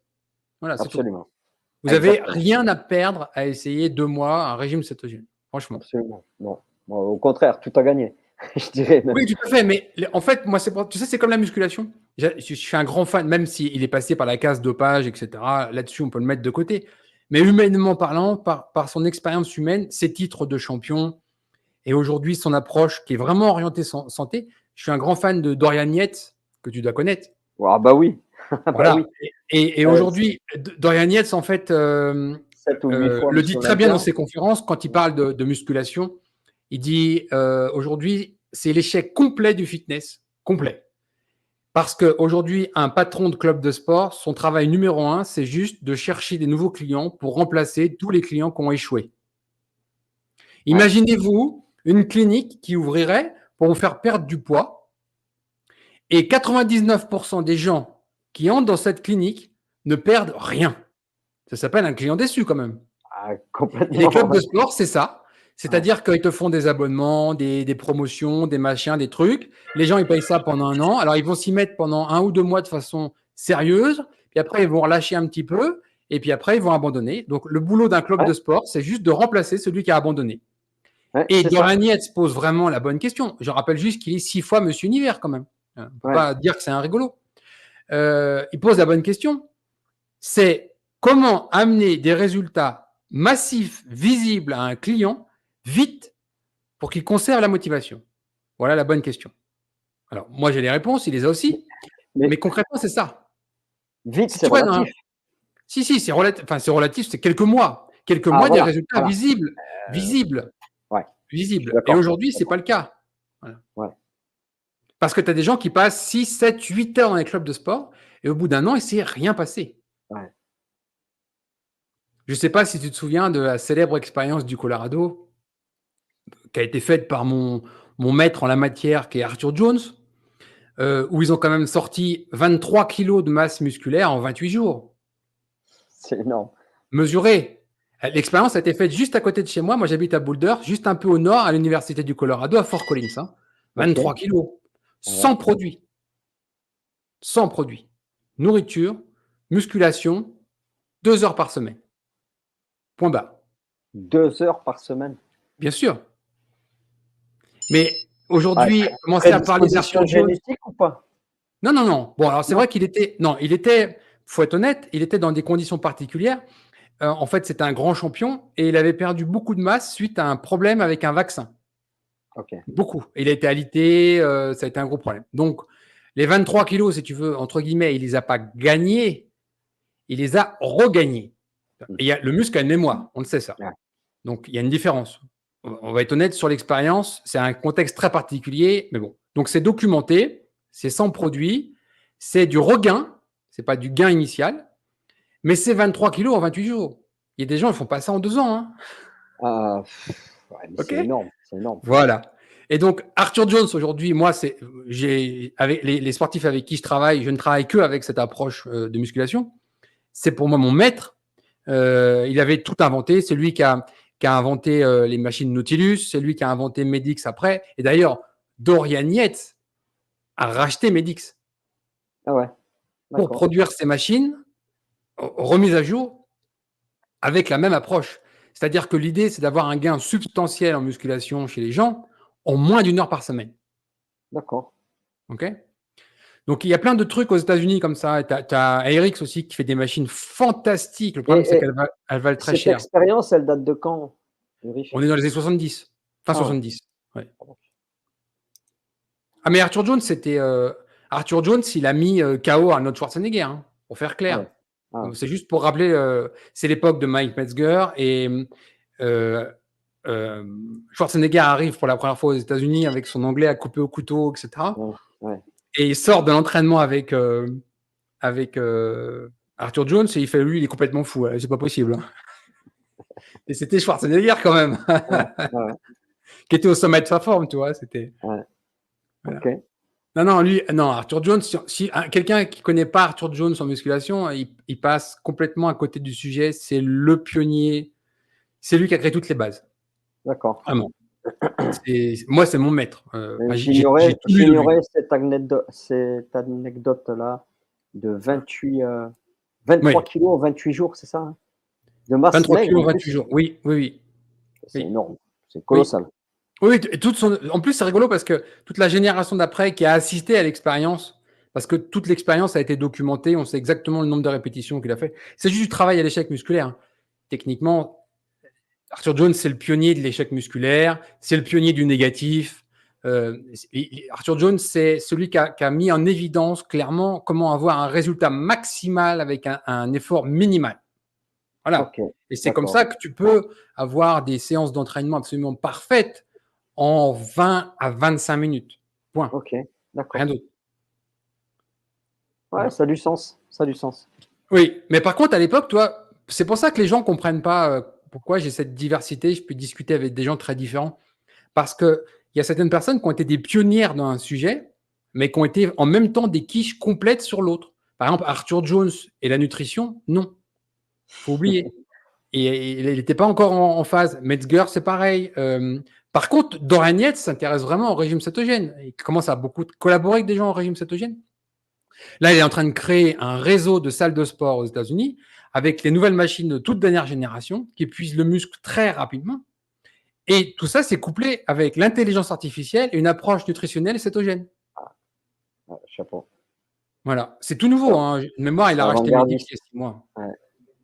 Ah ouais, je connaissais pas ça. OK. Parce Ouais. que il l'a Non, pas c'est fait dans son intéressant. pays d'origine, parce qu'il est britannique, lui, hein? Oui, oui, oui, mais il vit en Espagne. Mais là, il a investi. Enfin, tu sais comment ça se passe. Tout se passe aux États-Unis. Puis après, c'est Ouais, répliqué ailleurs. ouais, Et Medix n'était pas très bien financièrement. Et il y a beaucoup de choses à faire dans ce domaine-là parce qu'aux États-Unis, ils ont le même problème, hein. Des ouais, quantités de gens qui s'abonnent à des clubs de sport et qui, au bout d'un an, se désabonnent parce qu'ils n'ont aucun résultat. Et c'est normal, en fait. C'est ouais. normal d'arrêter quand tu ne progresses pas. Le vrai problème, la vraie question, c'est pourquoi tu n'as pas Pourquoi tu as pas progressé? progressé? Ouais. Eh ouais, Mais c'est normal. Imagine quelqu'un qui est en régime perte de poids pendant un an, il ne perd pas 1 kilo. ouais. Ah ouais, il y Mais a un il problème, arrête. là. Ça me Ouais, semble évident. Il ouais, arrête. absolument. Et c'est ce qui se passe avec les salles de sport. Les gens Ouais, passent beaucoup trop de temps avec un résultat nul. ouais. Ah, je suis d'accord. Mmh. Je suis d'accord avec ça. Mais ce que je viens de te dire là, c'est aussi clivant que le Je régime détourne la cétogène. tête, mais parce que je prends des notes, hein, Ulrich, C'est de ce gentil. que tu dis. Ouais, ouais. Mais c'est Mais aussi je clivant t'écoute. que le régime cétogène, cette approche de musculation, hein. Mmh. Attention, hein. Ouais, Parce un coach, aujourd'hui dans une salle de sport, il a besoin que vous veniez 8 heures par semaine dans sa salle. ouais. Si tu fais 2 fois 25 minutes de séance et que tu te casses et que tu as besoin de personne, il y a une chaîne en France qui s'est créée sur ce modèle de musculation d'Arthur Jones, ça s'appelle Fit20. À En la France? base, de mémoire, c'est une chaîne hollandaise de mémoire, je Ouais, crois. Ils sont implantés en France il y a 5 ou 6 ans. Je ne crois ouais. pas que ça marche beaucoup parce que les gens n'ont pas compris, en fait. Les gens n'ont pas compris. Non, parce que je connaissais pas cette chaîne-là. Fit20, tu Ouais. dis? Non. Fit20, FIT 2-0. Oui, Donc 20 minutes, c'est ça que ça veut dire? exactement. C'est ça. Tu viens comme tu es, tu n'as pas besoin d'une tenue spéciale, OK. tu ne Ah, transpires pas. ah ouais, En 20 minutes, ta séance est bouclée. OK. Voilà, net, efficace, La promesse est résultat à tenue? l'appui, Ouais, résultat à l'appui. OK, Ouais. Mais cool. ça va contre les croyances, en fait. Tu sais, on a un biais simple. Tu manges gras, tu deviens gras. Ouais, C'est faux. ouais. Et en sport, plus, c'est mieux. Bah, c'est faux aussi. Et c'est faux aussi. C'est contre-productif. Eh oui. Ouais, Exactement. absolument. Ah ouais, je suis d'accord. Je suis d'accord. C'est Arthur marrant. Jones a été le premier à expliquer que les muscles, ça poussait la nuit, hein, pas le jour. Eh ouais, bah, tu vois? L'importance du sommeil, on était dans les Ouais, années ouais, 60 absolument, quand il a fait absolument. ça. Ouais, c'est ça, j'ai compris, ouais. Ouais, ouais, c'est Ouais, ça. mais c'est toujours pas passé, hein. Il a dit ça dans les années 60. Enfin, faut comprendre qu'Arthur Jones, c'était une rockstar aux États-Unis. En plus, il avait un mode de vie un peu particulier quand même. Il avait son zoo professionnel, personnel, et, enfin, il avait un mode de vie vraiment particulier. Du Ouais. coup, c'était une rockstar ici, vraiment. Ah ouais, Tous les grands pionniers de la musculation se sont inspirés d'Arthur Jones. Ça a été oublié depuis, mais c'est le vrai, vrai pionnier, quoi. OK, Voilà. très Et bien. d'Ivoire, j'ai une question qui me turlupine depuis tout à l'heure. Je pensais à ton restaurant. Comment tu as fait avec le pain en keto? Très bonne question. Bah, j'ai fait un pain au keto, je me suis inspiré, ben, d'une recette qu'avait Nelly, Ouais. mais je trouvais que la tenue, était pas assez bonne. Donc, Mhm. en fait, c'était un pain que je faisais en En long? espèce de en cake, En voilà. cake, ouais, et que tu Je coupais tranchais. des tranches, mais D'accord? ça avait un franc succès. Alors moi, je le parfumais avec, du karvi et de D'accord. l'anis, tu vois? D'accord. Ah, super. Je le Ouais, ouais, bien sûr. et avec le fromage, ça passait Ah ouais. super bien. Ah, les gens me disaient: «Il est extraordinaire» et il y Ah en a ouais, même j'imagine. mais Ouais. il y en a même qui me commandaient le pain keto comme ça. Énorme. Parce qu'en plus, il était, sans gluten forcément. Oui, ouais, déjà, Donc c'est ça le gros avantage. Et les comme il y a gens beaucoup sans de gens qui font gluten attention au gluten. Ouais. eh ouais et les gens sans gluten, bah, me commandaient pas forcément qu'ils étaient keto, mais parce qu'ils étaient sans gluten et Et tu sais qu'il y a beaucoup de ils me gens qui ont disaient: acheté le «Mon» premier livre de Nelly juste parce qu'elle était sans gluten, alors qu'ils ouais, étaient pas en keto. c'est ça, absolument et Ouais. donc ben, ouais, j'avais une dizaine d'ingrédients dedans parce que c'est assez complexe, mais je me suis inspiré. Il y avait du fromage frais dedans, style, Philadelphia, tu vois? Des œufs, de la farine de lin, farine de coco, je sais plus ce que je mettais dedans, heu, voilà, Non, mais ouais, c'est intéressant de voir en c'est fait un peu parce ça. que le pain en France, c'est super important. Le pain, Ouais, c'est la barquette de pain, ouais, enfin ouais, sur la table quand on va au restaurant, c'est super important. Le pain avec le fromage, c'est super important. Tu fais ouais, un foie gras, il faut du pain. ouais, c'est ça. Au restaurant, c'est vraiment la clé, quoi. Ben, moi, je fabriquais, mon pain keto pour le menu keto et puis tu as des gens qui le prenaient, alors qu'ils ont pris un menu normal, mais ils voulaient essayer le pain keto, tu vois? Et je Ouais. faisais aussi du pain, classique quoi, tu vois, avec, Avec la farine de farine de blé. blé, ouais, Ouais. de boulanger. Je faisais mon pain moi-même aussi parce que j'adorais ça.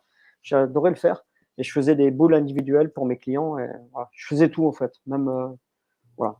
J'imagine le boulot parce qu'à une époque où on utilise de plus en plus des produits déjà fabriqués ou préfabriqués, Ouais, tous devoir se farcir tous les jours en partant d'ingrédients frais, c'est ouais, un vrai sacerdoce. Les gens s'imaginent que quand ils arrivent au restaurant à midi, le cuisinier il est arrivé à 11 heures. Non, non, quand on ouais, travaille avec non, des produits frais, non, c'est pas ça du voilà. tout.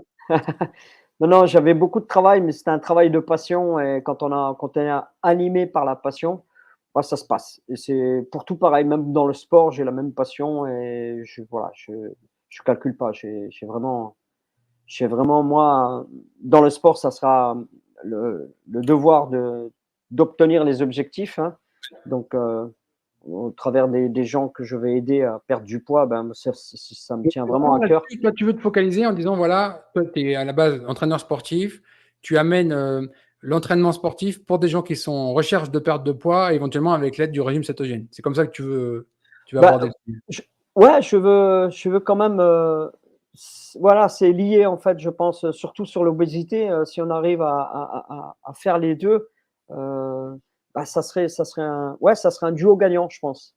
Duo gagnant. Heu, voilà, puis bien souvent, il y a des pathologies qui sont liées, hein, bon, le diabète, s'il est avancé, même avec un céto, c'est compliqué voilà, surtout Hein, tu s'ils as pas sont d'obésité sans stéatose hépatique, sans hypertension, sans problème de glycémie, tout est lié.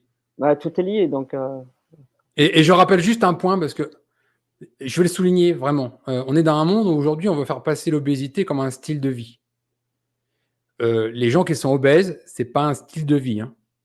Et ce sont des malades. Ils sont victimes aujourd'hui d'une société qui produit de la nourriture de merde. Ce sont des gens qui souffrent. Et l'obésité, elle tue, hein. ah oui, clairement. Il y a encore une personne très connue en Espagne là, qui vient de décéder à de mémoire 42 ans. On a trois grands défenseurs. Tu sais, tu as des gens qui sont apparus à la télévision pour lutter contre ce qu'ils ont appelé la fat phobie, c'est-à-dire une société qui ne voudraient plus des gens obèses, qui voudraient les discriminer, etc. Moi, je ne veux pas discriminer les gens obèses. Hein. Il y a de la place pour tout le monde. Moi, la liberté individuelle, pour moi, c'est primordial dans ma vie. Tout le monde a le droit de vivre. Tout le monde doit être respecté. Mais l'obésité n'est pas un style de vie. L'obésité, c'est une maladie. Et l'obésité, elle tue. Personne ne Absolument. va, en commençant une obésité à 20 ans, jusqu'à 75 ans, sont tous les problèmes qui vont avec. Ah, ça, c'est L'obésité, clair. elle tue. Et plus tôt vous le comprenez, plus tôt vous l'inversez, et plus vous évitez beaucoup de problèmes. Voilà. Ah non, mais c'est clair, c'est clair. C'est pour ça que mon engagement, c'est cela, c'est d'aider ces gens-là à aller mieux et à inverser, leur mode de vie, quoi, hein. Oui. Voilà, Non, mais ici absolument. aux États-Unis, par exemple, c'est vraiment très puissant ce que je dis.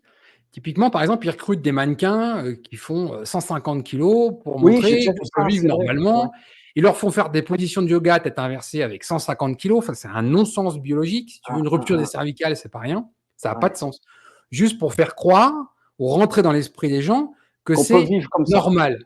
Non. Ouais, Ces ouais, gens-là décèdent les uns après les autres à 42 ans ou 45 ouais. ans. Ça n'a pas de sens. C'est une maladie. Il faut C'est agir vite pour l'inverser. c'est Hein. même dangereux de promouvoir ça, je pense. Mmh. Oui, parce que si tu veux, il y a une différence entre dire, je sais pas, moi, je me rase la tête, toi, c'est mon choix, c'est mon style Ouais, de vie. Il y en a d'autres, ils se font des tatouages, c'est leur choix, c'est leur style de ouais, vie. ouais, Il y en a, ils font du sport, d'autres, ils en font pas. C'est leur choix, c'est leur style de vie, OK. Mais là, c'est clair. l'obésité, non, on est Non, dans autre clairement non. chose. Bah, non. Là, on est c'est comme si tu me disais que quelqu'un qui se drogue avec des opioïdes, c'était un style de vie. Non, c'est quelqu'un qui est malade. Et Ouais, ouais. cette façon de faire va le tuer. Et Bah, aujourd'hui, absolument. l'obésité, elle drive tout le reste. Le syndrome du foie gras, l'hypertension, les problèmes cardiovasculaires, etc., sont directement liés. Quelqu'un qui fait 150 kilos, son espérance de vie, c'est pas 80 ans. Hein. Ok. Ouais, ouais, ouais, absolument. Donc, si vous voulez vous prémunir de certaines maladies, arrêtez de croire que c'est normal et que c'est juste votre choix d'être en obésité. C'est une maladie, il y a un prix à payer. Voilà. Et il est cher. Voilà, à la limite, tu vois, c'est comme les gens qui tout le monde sait par exemple que le tabac est mauvais pour la santé, tu as des gens, ils fument 3 paquets par jour. S'ils sont parfaitement, aware avec l'idée de mourir prématurément de telle pathologie et telle pathologie, OK, c'est un choix. Mais il faut pas venir faire croire à tout le monde que c'est un mode de vie normal. C'est Ouais, tout ce ouais, que je dis, hein. ouais. Je suis d'accord avec L'obésité, ça. elle tue directement. Faut le savoir. Ouais, C'est pas et juste un puis droit à la différence, hein. C'est pas un droit à la différence, l'obésité. C'est une maladie qui tue. Voilà. c'est ça, tu as tout dit. Mmh. Donc, je suis persuadé que tu seras, de par ton expérience, d'une grande aide, à la fois sur l'aspect nutrition et l'aspect sport, pour des gens qui veulent justement inverser cette importante maladie de notre siècle, parce que Ouais, c'est devenu vraiment énorme. ouais, et ça ne fait que croître. C'est ce qui m'inquiète Oui. le plus. En plus, tu prends toutes les documentations scientifiques de l'ONU en particulier, enfin de l'OMS, les projections, elles sont. Il n'y a pas de Ouais, limite. Hein. ouais, c'est ça, c'est ça. Stéatose hépatique, 30% Espagne, Italie, Ouais, Grèce, ouais, une ouais, personne sur trois. Tu as des stéatoses hépatiques chez des enfants de 10 ans. ouais, Tu as une obésité croissante immense. Là, les États-Unis, 2000, je crois qu'ils ont projeté, hein, 2030, la majorité des Américains sont obèses. C'est plus de 50% des gens. Voilà. C'est devenu la nouvelle normalité, entre guillemets. ouais, Ok. Donc, il y a tous les problèmes de santé qui vont avec. Et c'est pour ça que d'ailleurs que l'espérance de vie a vraiment décroché aux États-Unis. C'est-à-dire, non seulement elle ne croît plus, mais elle décroît. L'espérance de vie, elle régresse. Parce que toutes ces pathologies-là, elles envoient des gens dans la tombe jeunes. Hein. bah, ouais, malheureusement, c'est ce qui se passe, hein. C'est le constat qu'on fait, hein. Les gens qui sont dans cette situation-là, ils ont Oui, vraiment, il faut qu'ils se oui, fassent aider, hein, quels qu'ils soient, hein. Voilà. oui. Oui, mais le problème, c'est le système aussi, parce que comme on le disait tout à l'heure avec les nutritionnistes qui ne sont pas formés, aujourd'hui, aller voir un diététicien, un nutritionniste qui va t'expliquer qu'il faut manger des pâtes complètes, un petit jus d'orange le matin, tout ça pour perdre du poids massivement, on voit juste le constat de l'échec depuis des décennies. Ouais, Ça ne marche pas. non, Faut regarder juste la littérature scientifique. Vous interrogez la littérature scientifique, quelle est l'approche alimentaire qui permet de maintenir sa masse musculaire, de perdre le plus de graisse corporelle tout en maintenant son métabolisme de base, c'est le régime cétogène, point barre. Il est là. Et c'est pas le Génisson, hein, c'est le régime cétogène qui était là avant moi et qui sera là après moi, hein. C'est bien sûr, juste l'approche absolument, de base normale chez les êtres humains. Donc, et c'est là, ça. c'est pas proposé par les nutritionnistes aujourd'hui.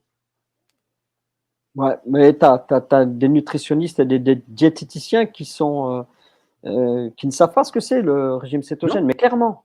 non, bien sûr. Et le pire de tout, c'est que les quelques-uns que je connais qui se sont engagés, on va pas parler de Magali Valkovitz parce que c'est vraiment une des pionnières en France, hein. C'est elle qui m'avait interviewé pour mes 18 mois de régime cétogène. Tu vois, ça remonte. Ouais, C'était une des premières qui s'était engagée en tant que diététicienne en France. Il faut pas croire, ils se font lapider par leurs confrères parce que c'est tellement en opposition que c'est le vilain petit canard en fait. Ils font pas c'est comme tout le ça. monde. Ouais, c'est ça. Donc tout le monde dit d'aller au nord et il y en a d'autres en cétogène on dit d'aller au sud. Ah, Ouais, là, vous dites juste le contraire de ce que tous les autres disent. Forcément, ça se passe mal. ah ouais, Alors que les ouais. résultats sont là. Et témoignages de pertes massives sur notre site, on a des 70 kilos en 18 mois. Il y avait Guillaume qui avait témoigné, qui avait fait tout un grand témoignage. 70 kilos en 18 mois de régime cétogène. Ouais, C'est imbattable. Il n'y a ouais, aucune autre approche, que ce soit hypocalorique ou ce que vous voulez, qui permettra de faire ça. ouais, ouais, Rien. c'est Donc, énorme. c'est bien documenté, il n'y a pas de problème. Et on le voit de plus en plus. Il y a 10 ans, il n'y avait pas encore trop de témoignages. Maintenant, on en voit partout des gens qui ont perdu plus de 100 kilos grâce au régime cétogène.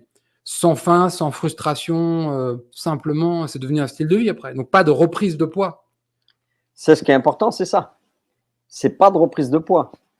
Parce que tous les régimes yo-yo et compagnie, là, que les gens perdent du poids et perdent et reprennent, voire plus que ce qu'ils avaient avant, ça, c'est encore plus dramatique hein, que tout. Quoi. Parce que malgré les efforts que la personne fait, elle n'a pas les résultats escomptés. Hein. Et, Bah, tu sais, si on veut rentrer dans les détails, tu as deux grandes théories nutritionnelles. Deux, qui s'opposent depuis des décennies. Tu as une première théorie nutritionnelle qui s'appelle SICO. Calories in, calories out. Donc, typiquement, alors là, c'est très documenté, c'est là-dessus qu'est basée l'approche de déficit calorique. Vous faites un régime hypocalorique pour perdre du poids. Ça, c'est la théorie SICO. Cette théorie-là, elle part d'un constat simple. Vous mangez moins d'énergie que vous dépensez et vous perdez du poids. mmh, On s'en fout de savoir si c'est des protéines, des lipides, des glucides. Déficit énergétique. C'est le célèbre régime qu'on va vous proposer en mois de mai pour perdre du poids, 800 kilocalories, toutes ces conneries-là. La seule chose que ça fait, c'est que ça écroule votre métabolisme de base, votre dépense énergétique au repos. Vous faites ça un mois, au bout d'un mois, vous perdez plus de poids, mais vous avez faim. Vous remangez et vous allez reprendre plus de poids que vous avez perdu. C'est l'échec du régime hypocalorique. Et bah puis oui, la deuxième grande théorie qui s'oppose à ça, c'est la théorie de l'insuline. C'est là-dedans que rentre le régime cétogène. L'insuline est une hormone de stockage. En modérant vos apports de glucides, vous modérez vos apports d'insuline, ce qui vous permet d'accéder à votre graisse corporelle. Voilà.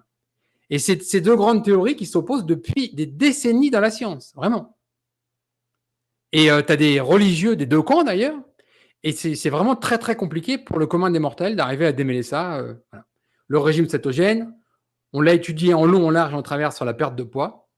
Quand vous suivez un régime cétogène, une alimentation cétogène, c'est à vie, puisqu'en fait, vous retirez une mauvaise alimentation de votre assiette pour en amener une bonne. Vous perdez votre poids, ce poids se normalise, vous restez en alimentation cétogène votre vie et il n'y a plus de problème de poids.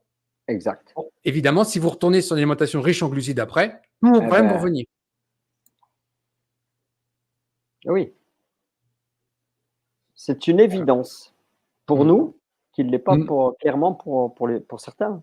Bah, c'est pour ça que j'ai fait cette série de portraits keto aussi, pour montrer Ouais, qu'on est nombreux, qu'il y a des grandes réussites depuis longtemps, etc., dans tous les domaines.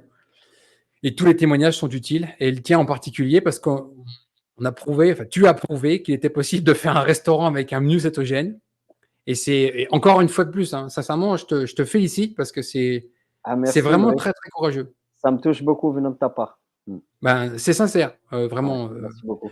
Beaucoup de gens veulent des choses, beaucoup de gens aimeraient des choses, mais concrètement, les gens qui se mettent au travail, qui jouent de l'argent, parce que quand tu ouvres une entreprise, tu mets ta maison en gage, tu prends des crédits, tu as des charges, etc.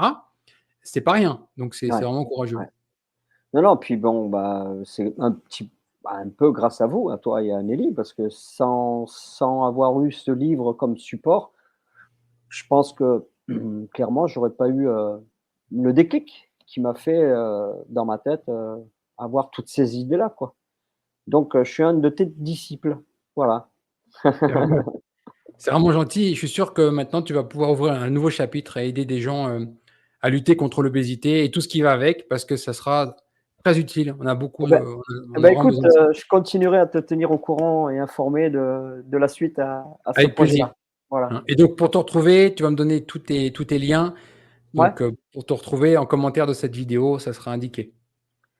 OK, ça va. Je te Très remercie bien. beaucoup pour ce précieux témoignage et je te remercie beaucoup pour ton engagement, honnête et sincère pour la santé des gens. Ben, merci à toi, Ulrich et puis, ben, je te souhaite, bon vent pour, ta quête des 100 vidéos là. Voilà. À bientôt. Ciao.